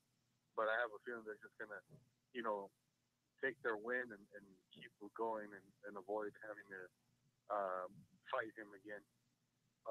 Yeah, I don't think there's any way he gets another shot at that. Yeah, he's not going to get another shot. No. As far as the heavyweight fight, you guys didn't really talk about that one. I was surprised that they asked Hunter to step in for the injured Chinese dude that was supposed to fight Ustinov, but that was a sloppy fight to watch until the very end, where Hunter was finally able to land some big overhead and rights to Ustinov and drop him and hurt him. And I was really surprised when Ustinov's corner let him come out for the 9th round, because Hunter landed that one really big right overhand to his head and dropped him, and he looked like he could barely stand up. He didn't even know where he was, and it was at the end of the 8th. I thought his team should have basically stopped the fight at that point. He was starting to get hurt at that point, and they just let him get teed off on in the 9th, and that's a big win for Hunter. I'm sure it moves him up in the heavyweight rankings, because I think it was supposed to be for a WBA minor title or something. So I'm sure Hunter's going to move up after winning that fight on short notice. As far as the main event, Denis Lebedev is done. You're fighting a club fighter who basically has no business being there in Mike Wilson, and he basically gave that guy hell. He gave Lebedev hell yesterday, and Lebedev just looks like he's on his last leg. At this point, they should just get him a title fight and get him paid, and just let him go off into the sunset, because he doesn't have much left. He's just basically a guy who's on his very last legs, and he's just looking to get another title shot and another payday at the very end of his career. And as far as the fights this weekend, I've been hearing all these things about Chavez not being on the card, but it hasn't been made official yet. That's what I've been saying. People are already saying that he's been kicked off the card. They just said that he hasn't submitted a medical. Here's the deal. Like I said, I've never seen that. I haven't seen that anywhere. I haven't seen it anywhere official that, they said, he has not submitted the medical papers that he needs to submit yet. So the bout is in jeopardy. Now, whether he can get that cleared, whether he can get extension, that's all up in the air. Nobody knows. But I haven't seen anywhere that the bout is officially off. Now, I'm not saying the bout won't officially be off. It's very plausible that the bout may be canceled. But again, it's not canceled yet. You guys take the stuff, and you run with it like it's fact, and it's not. None of it's fact. No, I know. Yeah, it hasn't been made official, so I was surprised that some people are already saying that he's basically off the card. So we'll see what happens with that.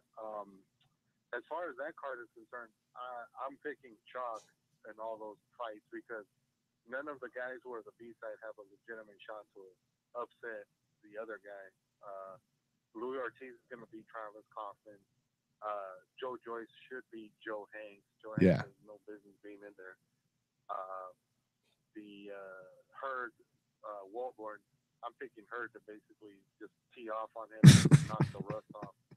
So he should win that fight easy. And then, really, the only 50-50 fight is Wilder Fury, the main event. So at this point, it's... And who you got, Nacho? Wilder or Fury? Honestly, a few weeks ago, probably about a month ago, I was thinking Wilder, because I just wasn't sure where Fury's head was at. But having seen more and more of his pictures in the gym and everything that you've been hearing on different boxing websites about what kind of shape he's in, I'm starting to lean more towards Fury possibly pulling off the upset and winning that fight, because he's looking like he's in a lot better shape for this fight than he was in the last 2 fights that he fought. And if he's in shape and he can go 12 rounds and basically befuddle Wilder with his movement and his boxing skills, unless Wilder just goes and lands a bomb like he did against Ortiz, I really don't give him much of a shot of being able to outbox Fury, So I'm hoping that that happens, that Fury shocks us and basically puts on a boxing clinic the way he did against Klitschko. But I mean, we'll see. You never know. All Wilder needs to do is land that one right hand, and he can turn the tide. Yeah, I know. Yep.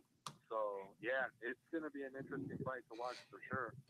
So we'll see. I know you guys. I think I heard someone in the chat say that Chocolatito is off. Did you guys hear that? Yeah, that's official. He's out of that fight. That is official now. Yeah, he's out. Did you guys hear that? He's trying to get Loeffler's trying to get Estrada to take on Guevara as a replacement. It doesn't matter. I mean, that card's horrible anyway. We have Breakhouse. Breakhouse is the top bill there. Shields is right underneath there in the co-main, and then Chocolatito was supposed to be in the co-main. Obviously, he's out. It's a horrible card. I mean, it really is. It's just a bad card from top to bottom. I mean, yeah, maybe he gets a replacement for it. Maybe he doesn't. Who cares? Showtime would allow Clarissa Shields to go to HBO. Because nobody cares. It's not like her fights. I mean, it's not like they're making tons off her. Right, yeah, I know. I was about to say, Robbie, they're not exactly raking in money. Yeah, were they going to fight for her to stay at Showtime? Nobody cares. You kidding me? I think they just let her fight on Showtime as probably a favor to Mark Taffet. Sure. Probably why. Yeah. All right. So, all right, guys. All right, Nacho. Talk to you guys next week. All right. There you go. Good call as usual. Incidentally, did anybody see Robert? First of all, are you going to buy the pay-per-view for $75? No, because it's before my payday. What? Wow. Beeb, you're buying this, right? I'm not. I'm buying it, of course. They were having it on I'm definitely buying it. But December 1st? No. I'm definitely buying it. I'm going to be wearing my Union Jack shirt when I'm watching it. I got mine on now. Baby. A lot of people taking Fury in this. It's kind of surprising because everybody was kind of on that Wilder bandwagon, and because of you, Eric. I think so. I'm going to take full credit for it. Eternal E. I'm going to take full credit for it, for the switch. Hey, did you? All right, now I told you I was watching Creed 2 the other night. Beeb, did you get a chance to see it? You know what's so crazy? I've been every when you told me that movie was good. Every day I say I'm going to go see it. I'm going to go see it. And I haven't gotten my lazy ass up to go see it yet. I got to go see it. My wife just texted me incidentally. $75. You're not paying that. That fight. That's a Christmas present right there. Yeah, that's my Christmas present. There you go. Yeah, there you go. Lisa is put in the SmackDown. I know. Look at that. Now I got to watch it on the sly, you know. Yeah, so guys, if you haven't seen the movie Creed 2, I liked it. I thought it was pretty good. I'm not going to give anything away on it. Scale 1 to 10. It was better than the last Creed. It was good. I mean, I don't know, like to me, like a 10 would be like The Godfather or something like that. You know, it wasn't like that good. Is it an 8? I think so. Yeah, I give it a solid 8. I mean, it's good. You're not going to waste your money by going to see it. You're going to see a good show. Get some popcorn, baby. There you go. I think like Godfather is up there. Scarface would be up there. Scarface, yeah. Good movie. You know, I mean, those are like 10s, man. I don't know if I could put like Creed at a 10. But I will tell you this. The best boxing movies are the ones that are not about boxing. And this is not about boxing. That's why it's a good movie. Rocky 1 was not about boxing. That's why it was a good movie. Right. You know what I mean? The movies that are about boxing or about the sport, I can't get past the whole, you know, this should have been this, or there's no way they would have let this fight go on. You can't get past that. If you're a fight fan, you no matter what fight you watch or what movie you watch, you can't get past it. Can't get past it. That's right. No. Incidentally, more tickets were released for Wilder and Fury. The pay-per-view is, of course, as we said, been priced at $75. You know, they're actually, I read earlier today, earlier in the week, that they're releasing more tickets for this fight. Now, this is good news because it's been reported that they were slow ticket sales for this fight. This just, you know, if they're releasing tickets, they're not slow ticket sales. I mean, it's going pretty well. I want to see this fight do well. I do. I want to see this fight do well at the gate. I do too. I want to see it do well on the pay-per-view.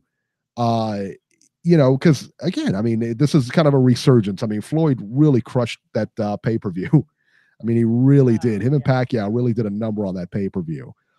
So But then they went out. hopefully this gets boxing back on track. And Floyd went out and sold 4.4 with McGregor. Can you believe it? Buying it, but December 1st, I'm not going to have the money. So There it is. Hey, that's it. I still I'm sorry, B. What did you say? I said I still can't believe that McGregor Mayweather did 4.4 million pay-per-view buys. Oh, it's insane. It's insane. It's insane. It's insane what people buy. It is. It really is. It's insane what I buy. Yeah, I know, right? You know what the worst part is? I'm probably going to buy in that Brian the Mayweather fight on December 30th, 31st. I know I will. I'm such a degenerate like that. Is it going to be available to us? I'm a degenerate, huh? Is it going to be available to us? Yeah. Oh, yeah. you're going to buy that Floyd Mayweather garbage? Probably. I suck. I need if I do, I need you guys to come down and do an intervention on me, man, because that's like I needed help. You know when I realized I needed help and I actually got therapy? Not staying home watching some ridiculous pay-per-view. For what? What am I going to take her out for? What I got going on there? I'm not taking. I knew I was legitimately sick when I bought Roy Jones versus Bobby Gunn. I'm already married. What do I got to take her out for? That stage is over. When I bought that fight, that's when I knew the Roy Jones Bobby Gunn. I bought Roy Jones Bobby Gunn. Like the worst part about that is I bought it for $30. You streamed it and I bought it. The worst part about that is I would have bought it. I would have totally bought that fight, but it wasn't available on DirecTV. Yeah, I bought it. Because we had just got done talking to Bobby Gunn, man. I was like, I bought it. Friend of the show. I tried to find it. Right then and there, you know something's wrong when you're buying that. I would have bought it. That was only $30. Hey, thank you, Dale. Yeah, thank you very much, Dale in Chi-Town, for the donation. Thank you so much, brother. Appreciate it. Thank you so much, man. He's a good guy. Way to go, Dale. There it is. Thank you, brother. All right. Let's see here. All right, let's go back to the phones here. 760. 760, you're live. I knew he was going to call today. Hello, Brian. Brian B. Brian, what's going on? I know he's calling, and I know why he's calling. Banger, banger. We already know. First of all, hey, you guys have a good holiday. Oh, it was a great holiday. It was good. Kidding me? Yeah. I went to town on some of those pies, baby. Hey, right. You know I'm excited about this fight right here. I know you are. I could have took a nap and went to sleep and woke up on December 1st. You feel me? Finally. Yeah, well, hey Brian, you're our heavyweight guy. How do you see this fight, brother? You already know I'm going for Wilder. Okay. I mean, I'll be honest with you. It's a matter of me. That's just who I'm going with. But as far as like skills and technicals and all that other stuff, I mean, it's 50-50. You know what I'm saying? Because that fight can swing either way. It can go either way because Wilder can get him with that punch and Fury can outbox him. It's a 50-50 fight. But it sounds like everybody going for Fury, though. You know? Yep. Right? Because they watch this show. That's what it is. This show is very influential. Since you're in Southern California, are you going to go to the fight or are you going to buy it? I want to now. I heard that the ticket price dropped down to like $75.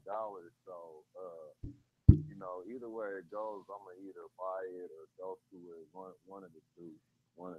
But, man, you had me cracking up. You said, I can't get that fight, man, until December 8th. That's when I get my check. Oh, no, man. I get paid on the 3rd.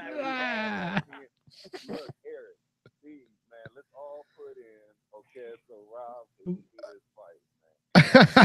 Broke my heart when you said that, Robbie, man. I tugging at my heartstrings when you say something like that, brother. It's a fight. It lives up to the expectation. Give me your address, man. I'll send it. I'll send it there. Ruined by the pay-per-view with them.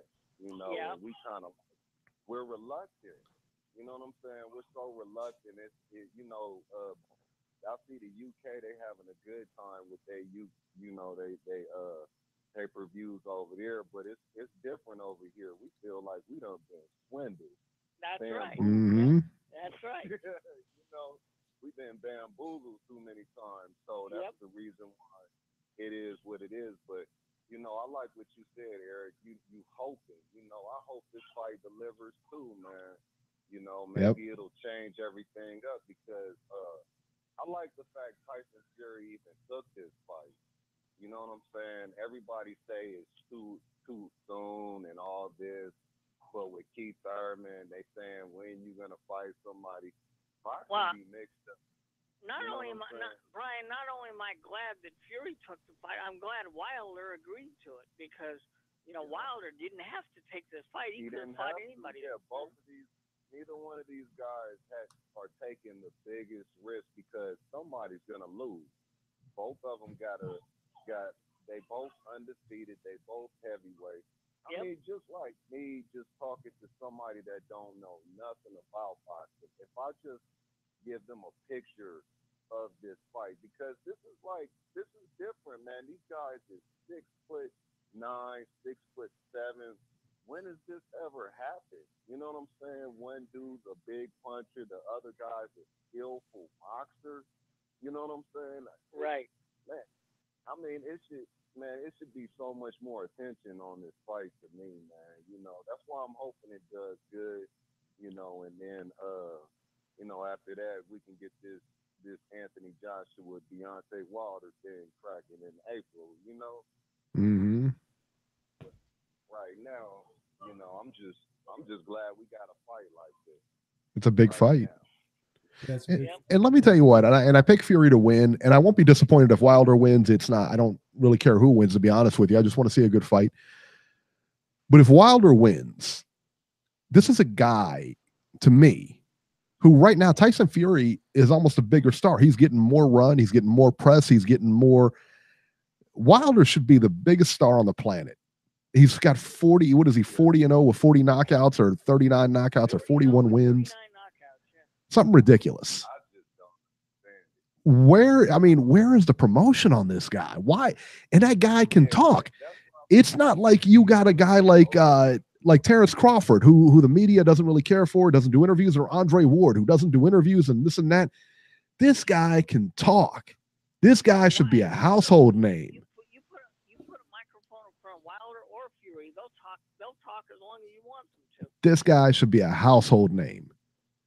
So if this was back in the 90s, he would be huge. I disagree. You know what? I don't think so. Because I think it all goes back to promotion. I mean, let's say, okay, let's take away them dudes, them animals that was in the 90s that we watched, okay? Minus them guys, you know what I'm saying? Yeah. Let's say that even if it was Mike Tyson, I mean, I don't know, man. This guy, if he was in a different era, he would be a lot bigger. You know what I'm saying? It's just the fact. I think it's just too many. It's just too many variables in the United States. It's different athletes you got to compete with because you got to consider the NFL, the NBA, baseball.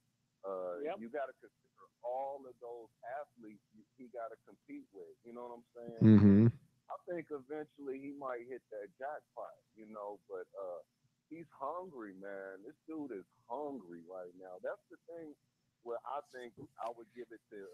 That's why I would favor Wilder to win because Tyson Fury done been there. He done that. He had his time. Like Wilder need his time, man. This dude, I just want to see this dude get the win, man, in his career. You know what I'm saying? Because all he been getting really is just shit. I mean, I'll be honest, because I've been watching him for a minute. I don't know if all these big fights passed him by. I don't know if they avoided him. He avoided them. I don't know the scenario. All I know is that it's been a long ride, man, and I hope this dude gets the win. But this type of fight, though, it's like two winners, too, at the same time, man, just because these dudes took the fight. You know what I'm saying? For us to watch, because I'm going to be watching it. Rob, you need us to, go in so you can see this fight or what, man? Because he said, well, you guys are both in California. Well, I mean, you guys are both in California. Why don't you let them over your house to watch the fight? We live too far away, man. It's in the same state. Don't tell me you live too far away. Hey, it's far. Northern California is far. California is huge, Eric. It's almost like two different What's closer? What's closer? What's closer? Are you closer to Brian or are you closer to me? What's closer? Faced. I'm closer to Brian. Boom. There it is. Then go over his house and watch it. What part of Crying Cali? about it. What part of Cali is Brian from? That's okay, Southern. Brian. He just doesn't realize how big California is. Robbie, where you from? L.A. Ohio to New York. You don't get it. Yeah. Robbie, Wow, where you from? Hey, who you guys got, man? I ain't trying to take We all have. We all got Fury. We all have Fury. What? Yeah. Everybody? Oh, come on, man. You all got Fury, brother. Believe in Wilder. Come on, man. Well, I think, like I said, man, I think Wilder you got more ways to win. one way to win, man. Yeah, but these masters, I mean, you got to think of it like this, okay? You got all these great, skillful boxers, right? Okay. They can't get the knockout. You know what I'm saying? People don't realize knockout. For him to do that, that's a skill right there. It's a skill to get a knockout because Very you much. got good boxers. Not even good boxers. Great boxers. They're the weakest thing is their power. You know what I'm saying? They got no power. Sometimes that's not always good to have the best skills in boxing and not that punch. That punch can change the game at any time, man. Any time. You know what I'm saying? Any time. That's what's so different. That's what makes this matchup so good because you got Fury. You know, I like Fury's skill because he's got that good feint, good upper body movement, good even good off of rotate. He's off the rope. You know what I'm saying? He's just so good as I don't know, both of these guys is pretty good, man, at what they do. You know what I'm saying? And I think it's just going to come down to who's going to impose whose will. You know what I'm saying? But, hey, hopefully it'll be an entertaining fight and it won't be no, snooze fest and they stink up the joint. Yep. Man, anybody want to do a pie bet or what? No, not on this one, man. A little bit too close for me to call a pie bet on this one. Yeah, I know. Yeah. See, Eric doesn't want to risk his title, and I don't blame him. That's right. I don't risk my title on that. You're gonna wait until Anthony Joshua, huh? I told him. I said I would told Jason I would do a pie bet with Stevenson and Devosdick, and he thinks Stevenson's going to beat him. I said let's put it on. Are you picking Vostik, Eric? Yeah. That was another thing. You guys were talking about the light heavyweights, man. You know, I wanted to say something about that because Adonis Stevenson, he's still a light heavyweight, right? Yeah. He's held that title hostage for years. Yep. He has, because Really has. Mad that he did it like that, but at the same time, if we talking about right now at this very second, man, it ain't no best. It's wide open. You know what I'm saying? And Right. Until them dudes fight. That's just how boxing is just got to be. It's just wide open right now. And a lot of divisions, everybody's saying he the best, he the best, he the best. These dudes ain't even fought yet. No. So to me, most of these divisions is wide open. Everybody's arguing about who's better when they ain't even fought yet. When they fight, let's talk about it. Right. That's the point. And you're 100% right. I mean, you can't say that such and such is the best in the division. I believe that, Bivol might be the best in the division. Other people say Alvarez, but neither one of them are. I mean, until they're fighting the same guys, until they're fighting like opposition, then what are we talking about here? That division's wide open. That division's wide open. There's no question. Yeah. That's even better. Yeah, because for one in that light heavyweight division, to be honest, there's nobody that's no standout big star in there. First of all, there's nobody that's like a big star. And then the thing is, maybe they can make stars out of fighting each other. I mean, that's the name of the game. You can make yourself a star by fighting. But then again, I always think about the Andre Ward and Kovalev situation, and that fight should have been bigger than what it was. Yeah. Maybe That was disappointing, wasn't it? emotional too, but you know, to me, a lot of them divisions is they just wide open, man. It ain't no best right now. They got to fight. Then we'll see who the best is, and that'll end up in the arguments. Because even with Terrence Crawford and Earl Spence, we could sit here. You got Team Crawford, you got Team Spence. They can argue until 2020 if they fight in 2020. You know what I'm saying? Why argue about it until they fight? Then you see who the best is. You know, until then, you'll be going back and forth like a seesaw. You know, it's ridiculous. Right. Boxing. All we do is talk about why and when somebody's not going to fight or, you know, why they not making this. We ain't talking about no real fight, except now, because we talking about this 50-50 fight between Wilder and Fury. And no matter what, people know this is a 50-50 fight. It's 50-50. And you know, and no matter who wins, I bet you'll see a rematch down the road. Possibly. It depends on how it ends. Depends on how it ends. Yeah. I'm just hoping they deliver, man. I'm hoping they deliver, man. Because even me, I'm responsible for the hype. I done told my homies about this, like, hey, what Wilder say? He say, click it, you done good, man, because this will be really good. I think to me right now at this very point, this is a good fight for boxing, just in general. You know what I'm saying? Yeah. It's good for boxing. But hey man, thank you guys for letting me on. All right, see you, Brian, and we'll talk to you next week. All right, man. All right, take it easy. Good call. All right. Good call. From this day, you'll be my new fool. Georgie. What's up, Georgie? What's happening? The commission. Not much, man. Hope you had a good Thanksgiving. Beautiful, beautiful. I wish you had the same, Robbie. Yep, we did. Going on, Beeb?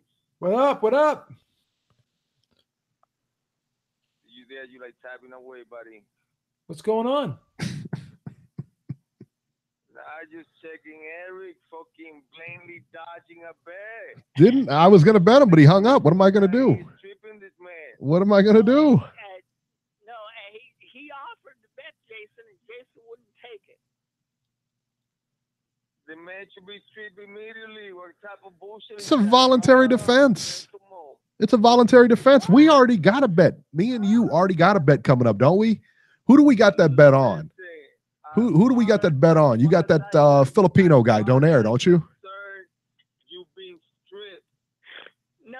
George, you taking Donaire? George is taking Donaire. I'm taking the other guy. I can't even name the other guy right now, but I know Donaire's going down.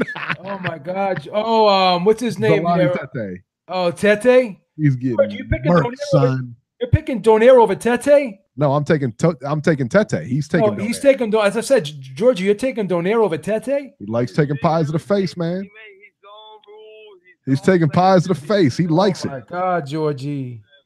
That's a walk. That's a cakewalk, son. Oh my God, Georgie. I already got my mandatory set. Wow. Yo, talking about the little guy. How much tickets they sold already? I don't know. But tickets have gone down. They opened up tickets. Now they opened up tickets. They released more tickets for it. And I was looking on it. Now the ticket prices are $77 now on some, although I just went on there and I could not find any for $77. The cheapest I saw was $129 and they were way up in the nosebleed. So I don't know. Beeb, do you think that's, there seems to be a lot of empty seats over there too, by the way. Go ahead, Eric. I just said there's a lot of empty seats at that Wilder Fury. I just looked at the ticket sales and everything like that. But yeah, didn't see much. Who do you got winning, Georgie? Wilder or Fury? What's this? Who you got winning, Wilder or Fury? Who do you got, Georgie, Wilder or Fury? Yeah, who's winning, Wilder or Fury? Well, I believe that Fury's gonna make it boring enough to allow a robbery. That would be my take on that.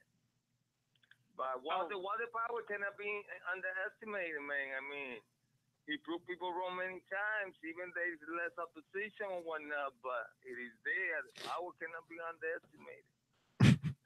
For years, I was telling people about Fury. You remember Georgie? You remember Georgie for years. What do you think everything took that bad? He knows. But I will tell you this. That on the panel, everybody was going for Wilder except me when this first was announced. And now everybody's going for Fury. What does that tell you? What does that tell you? You follow the champ. You follow the champ. What did he say? What did he say? What did he say? What did you say, Georgie? That tells me that the panel is pussy. Oh shit. Brother, I be hating on Deontay for the longest, brother. And it's been about this man record and the numbers shows it and whatnot. I don't want to pile too much on that bullshit, but for the most part, Fury got the skill level to really do this. But what Fury we talking about? That's the X factor. You talk about Fury movement and Deontay's power, but what about Fury just coming for a paycheck? Yeah, that's a good point. Yeah, but could Fury lose everything though? You know, he said it already. He got this mental illness and whatnot. What about he get depressed that night?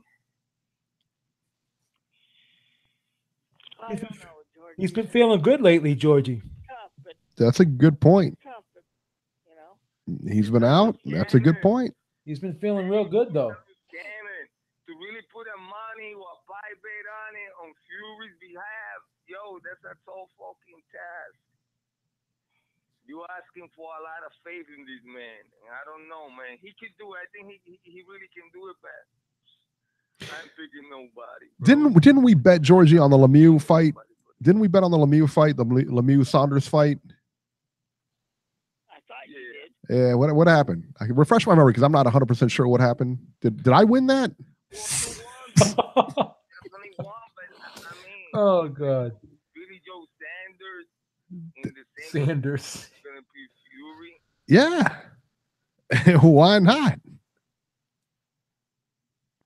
That's crazy. David Lemieux is one-dimensional. David Lemieux is very one-dimensional. Yeah, Lemieux, they're two different type of fucking fights. I mean, No, I agree with that. What they got in common? Lemieux, what? They got power. Lemieux's got the power. But he ain't got the power that. Lemieux's got the power, and he's got one big shot, and Saunders could box. They're a lot alike if you think about it. Absolutely. People out with one punch. Yo, but let me make a comparison here, a little bit sidestep. Follow me in this rabbit hole. Like a lot of people say, AB don't let his hands go. That's the consent on hardcore boxing fans. They all say the same shit. I don't think it's that. I don't think that's the reason. I think AB always go there and try to put pressure being economic because he know he stands. He know he gonna get stopped. So he tried to save the best towards the last. I think so too. That's what I think he does. 90 seconds. The majority of boxing fans got all the opinions. So that's the thing about boxing. We can see different things. Like Mike is saying, he sees something on Spence. Can he be right? Could be. So we don't know what's going on. But what you see on Fury, I see it too. Yeah, he could do it. But what man we're going to see in that day, God only knows. That's right. Very true. That's why they fight.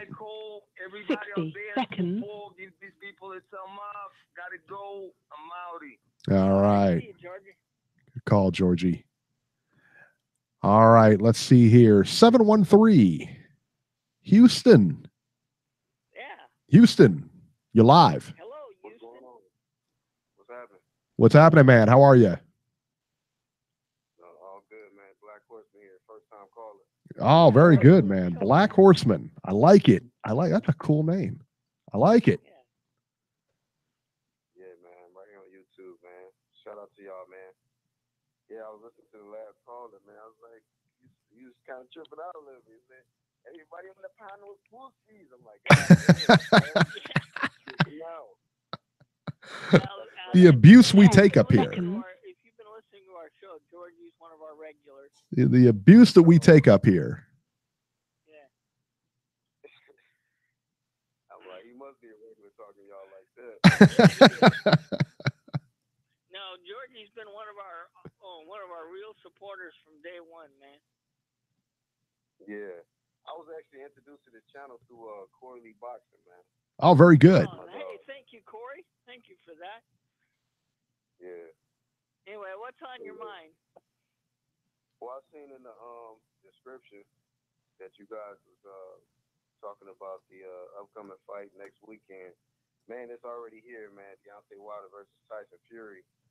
So, kind of excited about that. Crazy, man. I had a dream about that the other day, man. I initially predicted that the fight would go 5 rounds and Deontay Wilder would get him up out of there. But I had the crazy dream, man, that Tyson Fury came in there doing all of this, hard feint stuff, and they wouldn't engage for the first 20 seconds. And then he tried to open up, and Deontay Wilder caught him with that right hand, and it was over. 1 round, 1 punch. But it's funny, man. A lot of people feel like this guy has a chance to possibly, outbox Deontay Wilder to a decision. But I don't see it happening, man. I don't see it happening. I think Deontay Wilder, a lot of people think that it's just all power with him. But I think his skills is underrated. I don't think he's the most skillful guy, but he don't need to be the most skillful guy. He just need to land 1 punch. And in many cases, don't even have to be flush. To graze your forehead, you can go down. You know what I mean? And I just think that that's what's going to come down to, man. Tyson Fury, he may have some success, come out there with some hard feints and all of that stuff. But I think once he feels Deontay Wilder's power, man, it's going to be a wrap. It's going to be a wrap. I could see it going. Yeah, I could see that happening too. Yeah, I mean, I could see it going either way. I really could, man. I really could. I'm taking Fury in it, but again, man, I could see it going either way. When you got that kind of power, you put away 39, 40 guys. I mean, any shot. This is the most intriguing fight. This is the most intriguing fight that Wilder's ever been in because, we broke it down and Fury's got multiple ways to win, but there's nothing that beats power, man. And if he hits him with 1 solid punch, it could be over. That's it. Yeah, absolutely, man. That's the way I see it. I mean, out of all his 40 fights, only one person went the distance, and that was Romain Stavern. And then in the rematch, we've seen what happened. So that's right. When it comes to stuff like that, man, I don't see it being any different, and I just can't see Tyson Fury avoiding that big right hand for all 12 rounds. I'll give him mad respect if he can do that, man. And then, but you do agree this is the most difficult fighter that Wilder's been in the ring with because of his movement and his reach and the way that he boxes around the ring. Nah, I don't. I don't. I think Luis Ortiz was his biggest challenge, man. I just feel that way. Yeah. Okay. I mean, I don't hate that. Yeah. That's just my personal view on it. Maybe Tyson Fury might surprise me, but I just feel like Luis Ortiz, man, was the most, you know what I'm saying? He's just the most skillful guy that Deontay Wilder's been in there with. And I don't know. I mean, Tyson Fury going to have to show me something different, but I just think Luis Ortiz is probably the best competition. I mean, power, skills, the way this guy set traps in there. It's southpaw, Luis Ortiz is just a beast, man. He's like one of my favorite fighters at heavyweight. And I was like, I felt that fight was 50-50. That was the most nervous I ever been seeing any fight. And, I was just shocked that Deontay Wilder got him up out of there like that. You know what I'm saying? So, yeah, man, that's just my view on it. But, okay. I mean, a lot of people feel that Tyson Fury got a chance, man. So, yep. I'm intrigued by it. But y'all was saying something with the last caller on something about the tickets. The tickets not doing good for yourselves? Well, no. What I said was the map that I saw. I went to the site to see like how many tickets are not how many tickets are left, but just see what the prices were. Prices are from $77. It said $77 to $1,500. Yeah. And I didn't see any for 77, so I don't know if they're all sold out or what. But I heard early on in the week that they released more tickets, which typically means the fight is doing well when they release more tickets. But it could mean, I wonder, I don't know. And I was going to ask Beeb about this. Could that mean that they are just they want to, release cheaper tickets so that it sells? I don't know. I don't know about that. I don't know either. Typically, when they release tickets, it's because you're selling them. They don't release it if they're not going to, flood the market. That's a good question. So, but what if you go look at the seat map? If you go to like Access or whatever and look at the seat map on tickets for that fight, there does seem to be a lot of tickets open now around ringside and stuff like that. Floor seats always seem to go first or whatever, like front rows and stuff. But there did seem to be a lot of tickets there and still available. So I don't know how well the fight's actually doing. But listen, man, if they're releasing tickets, it's got to be doing something. Yeah. I wish it was in Vegas. It would have done better. Well, you know what, yeah. Man, as far as pay-per-view, y'all know the price. I mean, I'm going to buy it, but yeah, I'm not even really sure what the pay-per-view price is. $75. Yeah. Is that for HD, Eric? Now, do y'all think believe so. Think it's even worth that? Do y'all think it's worth that price? I don't know. It's tough to say, man. It should be cheaper, but that's just my yeah, it's tough to say, but it's for the heavyweight championship of the world. I mean, I think it's a 50-50 fight. I think honestly it could go either way. You may see it as a 75-25 fight, but I think it's a 50-50 fight. I think a lot of people we talked to tonight seem to think that it can go either way. Yeah, I mean, I don't like to pay that much for any fight. You might be better off going to the theaters and watching it for $22 or $20 or whatever they're doing. That being said, man, I know I'm going to buy it. The undercard's all right. The undercard's like, I think Nacho said he's betting the chalk on the undercards, and I agree with him. Yeah, I'm sure the bars they got some good fighters on there. I'm sure the bars will have it too. Yeah. Yeah. I mean, the last thing I want to say, man, because I know y'all got other callers. When it comes to pay-per-view, man, I feel like, if you're going to price pay-per-view somewhere up there like $70 and up, you got to make sure that the card is stacked. And I don't want to just see guys that, like I like Luis Ortiz. I like Jarrett Hurd. Of course, Deontay Wilder and Tyson Fury. That should be a competitive match because a lot of people feel like that can go either way. But we got Jarrett Hurd coming off of the injury, and this is just like a tune-up fight for him on a pay-per-view card. And then you got Luis Ortiz fighting the guy, even though that's my dude. But it's like, I don't know this guy that he's fighting. I don't think it's going to be a competitive fight. I feel like you need to have multiple competitive fights on that card. We're going to pay $70, $80, somewhere up in that price so that we can make it worth our money. Well, that's why I say they should have make this. They should have started out with a cheaper price with this one because of the way they set the card up. Right, and I'm not trying to just throw a shot at Heyman, and I know that he's trying to get these pay-per-view stuff popping off with. You got this Deontay Wilder, his first pay-per-view, and you got Adrian Broner, Pac-Man, possibly next January, and then you're gonna have Mikey Garcia and Spence in March. And it's like, okay, if you're trying to put these guys on pay-per-view, cool, but I just feel like you gotta have, like I remember when Floyd fought Canelo, that undercard was stacked, and I think we paid somewhere some $70, $80 pay-per-view, but I felt it was worth it because you had multiple high-risk competitive fights that, that everybody was able to enjoy. Like it wasn't like it was one-sided. Yeah, because the co-main of that card was Danny Garcia, Lucas Batiste, and that was a hell of a fight. Exactly, and it was one of the fights where it could go either way. I feel like we need to see high-level fights like that where it's risk involved, not just somebody who's doing a tune-up. I'd rather watch that on Showbox Generation or something like that. Mm-hmm. There you go. It's got to irk you, even if you're a Heyman supporter, even if you're a big Heyman supporter, it's got to irk you looking at this undercard, knowing the stable of talent he has over there, and this is what he put together. Yeah. That's what disappoints me about the PBC. They have all these fighters available, and this is the best card they could come up with for a pay-per-view. Yeah. And then, not to throw it to another side, but I know that a week after we got Lomachenko versus Pedraza. That's a pretty good fight. The undercard is pretty decent, and I don't have to take review for that because It's ESPN. Face Pedraza. Then on the undercard you got what's the guy? Oh man, the guy from Ghana. He's facing. I know who you're thinking of. I can't think of his name. And then we got Teofimo Lopez facing Mason Menard, but I'm trying to think of the other guy. Isaac Dogpo and Emmanuel Navarrete. Dogbo. Yeah. Dogbo, yeah. Yeah. To me, that's good because we don't have to pay pay-per-view for that. And we got. And it's on ESPN. ESPN's good, yeah. Yeah. You know what I'm saying?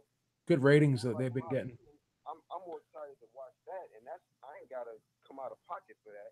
Whereas I'm about to watch a pay-per-view event, there's gonna be probably one fight that you say is gonna be a competitive fight. Now, I don't know every fight that's on the undercard, but it's just like if it's pay-per-view, I think every fight on there need to be up there, like, you know what I'm saying, competitive, where it can be either 50-50, 60-40, but not like 80-20 where, one guy just going to wipe the other dude out. Right. You know what I'm saying? I agree with you. That's the thing. Yep. But I appreciate y'all having me on, man. I'm just listening in, man. Like I said. We appreciate you calling, man. Thank you so much for listening, man. Good call, brother. Oh, I'm sorry. I cut him off. I didn't mean to do that, but all right. We'll see you next week. Absolutely, man. Yeah. And that's, I mean, and he's right. I don't know, again, man, is it worth $75 or $79 or whatever it is? 75. I mean, I don't know. I mean, well, hindsight's always 20/20 in these things, because if it's a good fight, then we're all going to say, yeah, we didn't mind paying it. Yeah, I mean, this is what the price point's always been, though. Like, you know what I'm saying? Like these pay-per-views have never been cheap, man. They've never been cheap. Yeah. So, all right, let's go to 804. Hello, Corey. No, I can't hear you at all. Banger.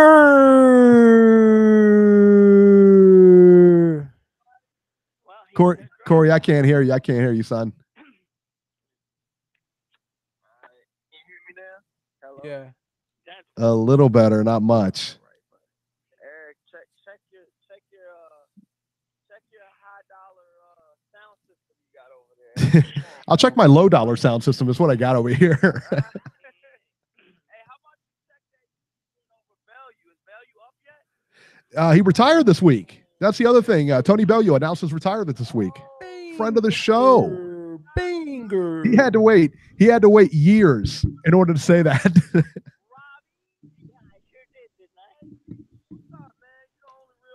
on, man? I'm feeling the fresh fit, man. You got the Beantown hat on, man. The black joint. I like that, man. You like this joint, huh, baby? You like this joint, baby? Corey Lee's boxing. There you go. Do you have us on speaker, or I mean, can you guys hear him okay? I can't. I mean, maybe he's very low, man. He's very low. I don't know what happened. No, I mean, I could hear the other guy is fine. Yours is really, really low, though. You're like low, man. You gotta. Yeah, you're like super low. Beeb just said he couldn't hear you.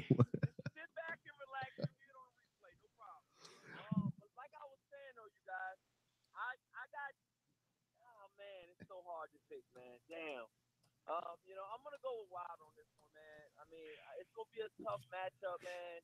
I was feeling what Beeb was saying. He's picking Fury. He thinks it's gonna be, stylistically, he doesn't see where, pretty much Beeb. Do you feel like Deontay Wilder's not gonna land that one punch? Is that how you feel? Yeah, I don't think he's gonna land it. And that's what everybody's banking on. Like one bomb is supposed to end this fight. Yeah. And that's not enough in a fight of this magnitude against a guy like this. against a guy like this who doesn't give you much. And that's what I'm saying, though, B's. Like, I'm picking Wilder because, you know, like I said, I'm flipping the coin on this one. You know, I was one of the Tyson Fury's biggest fans. Like, you know, I was still bringing him up when he was still out, you know, on this show. But, you know, just I think it's a telltale sign, man, when Tyson Fury's own dad comes out and says that Tyson Fury is only going to be about 50%. His own son. And he said that on the IFL. But he said that's enough.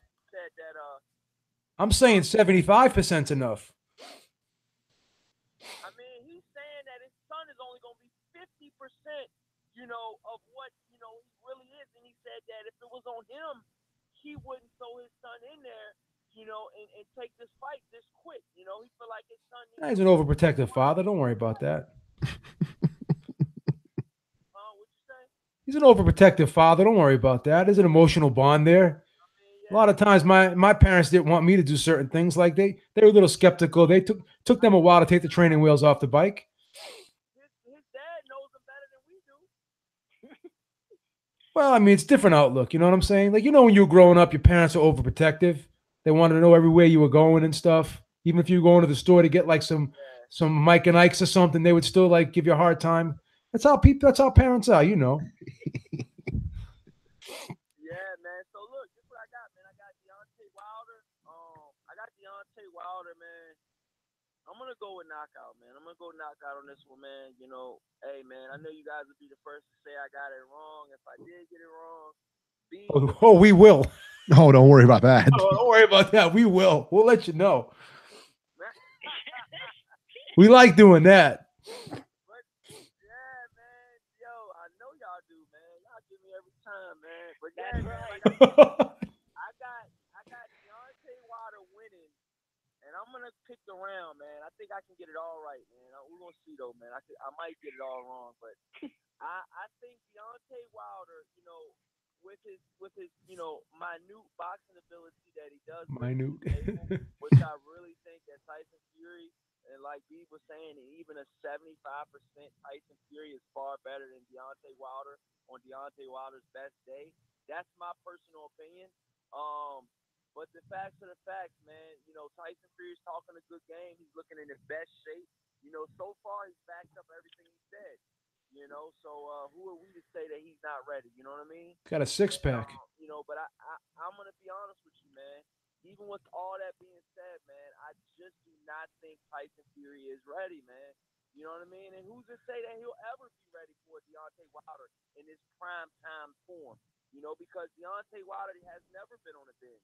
Deontay Wilder has never had all these mental issues that you know, Tyson Fury has had. You know what I mean? And I really think that this could be a bad matchup. You know, for Tyson Fury. I mean, to be honest with you, man, it's gonna be a bad matchup stylistically. Each way you cut it, you know, you can say it's a bad matchup for Tyson Fury. You can say it's a bad matchup for Deontay Wilder. Being that it's a bad matchup for Tyson Fury, people say that, you know, Tyson Fury has been knocked out and knocked down by far less opponents, but so has Deontay Wilder. You know, and you know the guy that he got knocked down by, he got knocked down by a guy which was like his fourth professional fight ever. I think his name is Harold Schooners or something. He knocked him down in a 4-round fight. So that means he was down 0-2. I believe it was either in the first or the second round. He went on to win that fight, obviously by knockout. But dude, can you believe, like, you know what I mean? Like, he got knocked down in a 4-round fight, dude. It's hard to come back from that, man. You know, I've seen Andre Ward get knocked down in an 8-round fight, but just in a young prospect, you know, I mean, that could have really hurt his career, man. You know, Deontay Wilder, you know what I mean? Him losing that fight, but he wound up getting a knockout, man. And but like I said, man, he got knocked down and hurt by a far less opponent, man. And you know, I just think it's gonna be a competitive fight for as long as it lasts. But I truly think that Deontay Wilder will land that vicious right hand, the biggest right hand in boxing, bar none. And I think he'll land that. I think he'll pretty much land that signature punch in the 8th round, man. I think he'll knock out Tyson Fury and around the 8th or 9th round, but I'm gonna stick with the 8th round. You know, as far as the undercard, I've been saying it on my show, man, it's trash. I do not like the undercard at all. I'm highly upset about it. And if I had to spend $75 for that undercard, I mean, obviously people, when they come to see a fight, they don't come to see the undercard. That's what diehard fans have been saying on my show. But, you know, and some of this, what we're talking about is you got to think of a mind out of a casual mindset, because let's be honest, man, a lot of these fans that's going to be buying this are going to be casual fans, you know. And, you know, you got a lot of hardcore fans, but you got a lot of casual fans as well. And the casual fans, you know, puts the dollar in the fighters' pockets, you know. And to be honest with you, from what I'm hearing, you know, the fighters don't get paid if this fight don't, you know, do good on pay-per-view, you guys. So, my personal opinion is, I don't know if y'all went over this yet, because I'm just now joining the show, man. Had a bunch of stuff to do. But I think this fight does maybe 400,000 pay-per-view buys. And that's on a great day. Yeah. You know? I mean, I think you might be right about that. What do you say, 400? 400. And I don't, with 400, bless you, with 400,000 pay-per-view buys, I don't see where, I mean, does Deontay Wilder and Tyson I'm allergic to that number. Still get a 25, I'm hearing 25 million for Deontay Wilder and a possible $10 million for Tyson Fury. Is that the number? I don't even know what the guarantee purses are. Yeah, I don't know. I didn't look him up. No, I don't know. Wasn't real interested, to be honest. Yeah, well, nobody really knows. Nobody's interested. All right. Well, yeah, man. Like I said, the undercard is, you know, I mean, to be honest with you, I'm not, you know, gun ho over the undercard. Jarrett Hurd, you know, which I've interviewed before, and I've been, you know, I was invited to his training day, but I wasn't able to make it. You know, his media day at his gym in Maryland, and I wasn't able to make it as I was working. But you know, he's fighting a guy that's got 6 losses, man. You know, and the guy he's fighting, Jason Wilborn, is not that good, man. You know, he's not that good. Got knocked out. You know, he's lost to far less opponents than Jarrett Hurd, man. I really want to see the Jarrett Hurd versus Charlo fight. I mean, they could have put a Gary Russell versus Leo Santa Cruz fight on this card, for heaven's sake, man. Yeah, no, they did a horrible job at making the undercard. And that's why, and you know, my closing statement is, I think that's why the pay-per-view numbers are going to hurt, you know? I think that's why the pay-per-view is going to hurt. I don't know, man. The undercard. You know what I mean? You know, they're putting Julio Cesar Chavez Jr. on the undercard versus Angulo. I mean, I guess. They may not be. Yeah, it may not be. They may not be. No, Chavez may have to pull out of that fight. They have to pull out the fight, man. Medical records. Hold on, Chavez might have to pull out of the fight. I mean, he picked a great time to do it. You got 4 days, 5 days until the fight. Right. Fucking crazy, man. Yep. Exactly. But it's bananas. Wow. Yep. Fucking bananas, dude. That's my call, you guys. You guys have a great day, man. All right, Corey. Really learned your lesson this time, man, for me picking, you know, making my picks, man. And, you know, come Saturday night, man, you'll be proved wrong. Peace out, you guys. Well, hey, Beeb, since you brought it up and you're good at this, how many pay-per-views do you think this buys? And how many buys do you think they get? Oh, wow. Honestly, the number I'm going to shoot for, I'm going to say 300,000. Yeah. I want this thing to do 500,000, man. I want it to do pretty well, but I don't think it reaches. I think it's pretty low. I don't know, man. Although I tell you what, they have been doing a good job advertising. They've been advertising during all the football games and everything like that. So we'll see. But and speaking of advertising, boy, are they advertising DAZN to death on all the football games? Yeah. Thank you. Thank you so much, Black Horseman Promotions. Thank you, brother. Very much, man. We appreciate that. Appreciate that a lot, man. Thank you so much. Back to the news here real quick. Pacquiao-Broner is officially announced this week. The two held a press conference earlier on in the week. Pacquiao said that Freddie Roach will be in the corner for his fight, and the two apparently made amends because Freddie Roach has also said, well, I'll be in his corner. So there you go. Adrian Broner was his normal self, cracking jokes at the expense of everybody. you know, and it was okay. I mean, it wasn't Pacquiao in that first press con. There was two of them. There was one on Monday, and he was real reserved and everything like that. Second one, he started opening up good. Yeah, second one, they were both trading shots and everything like that. So it was pretty good. Yeah. Right. So it got me interested in the fight anyway. And the fight will be on pay-per-view. How much, I don't know. But January 19th, right? Yeah, January 19th. Yeah, maybe so. I'm kind of pumped up for that one a little bit because I know people are saying what's Pacquiao got left, but you know it's because Pacquiao is where he is in his career and Adrian Broner is where he is in his career that this fight is very intriguing to me. Right. Yep. You know? And thank you very much, Corey Lee Boxing. We really appreciate it. Thank you so much. Corey Lee. All right, and that'll do it for this edition of Ringside Reporter. As always, you can catch Robert on Twitter at Ringside Robert, or you can call Ringside Robbie's Corner at 917-259-1810 and leave him a message.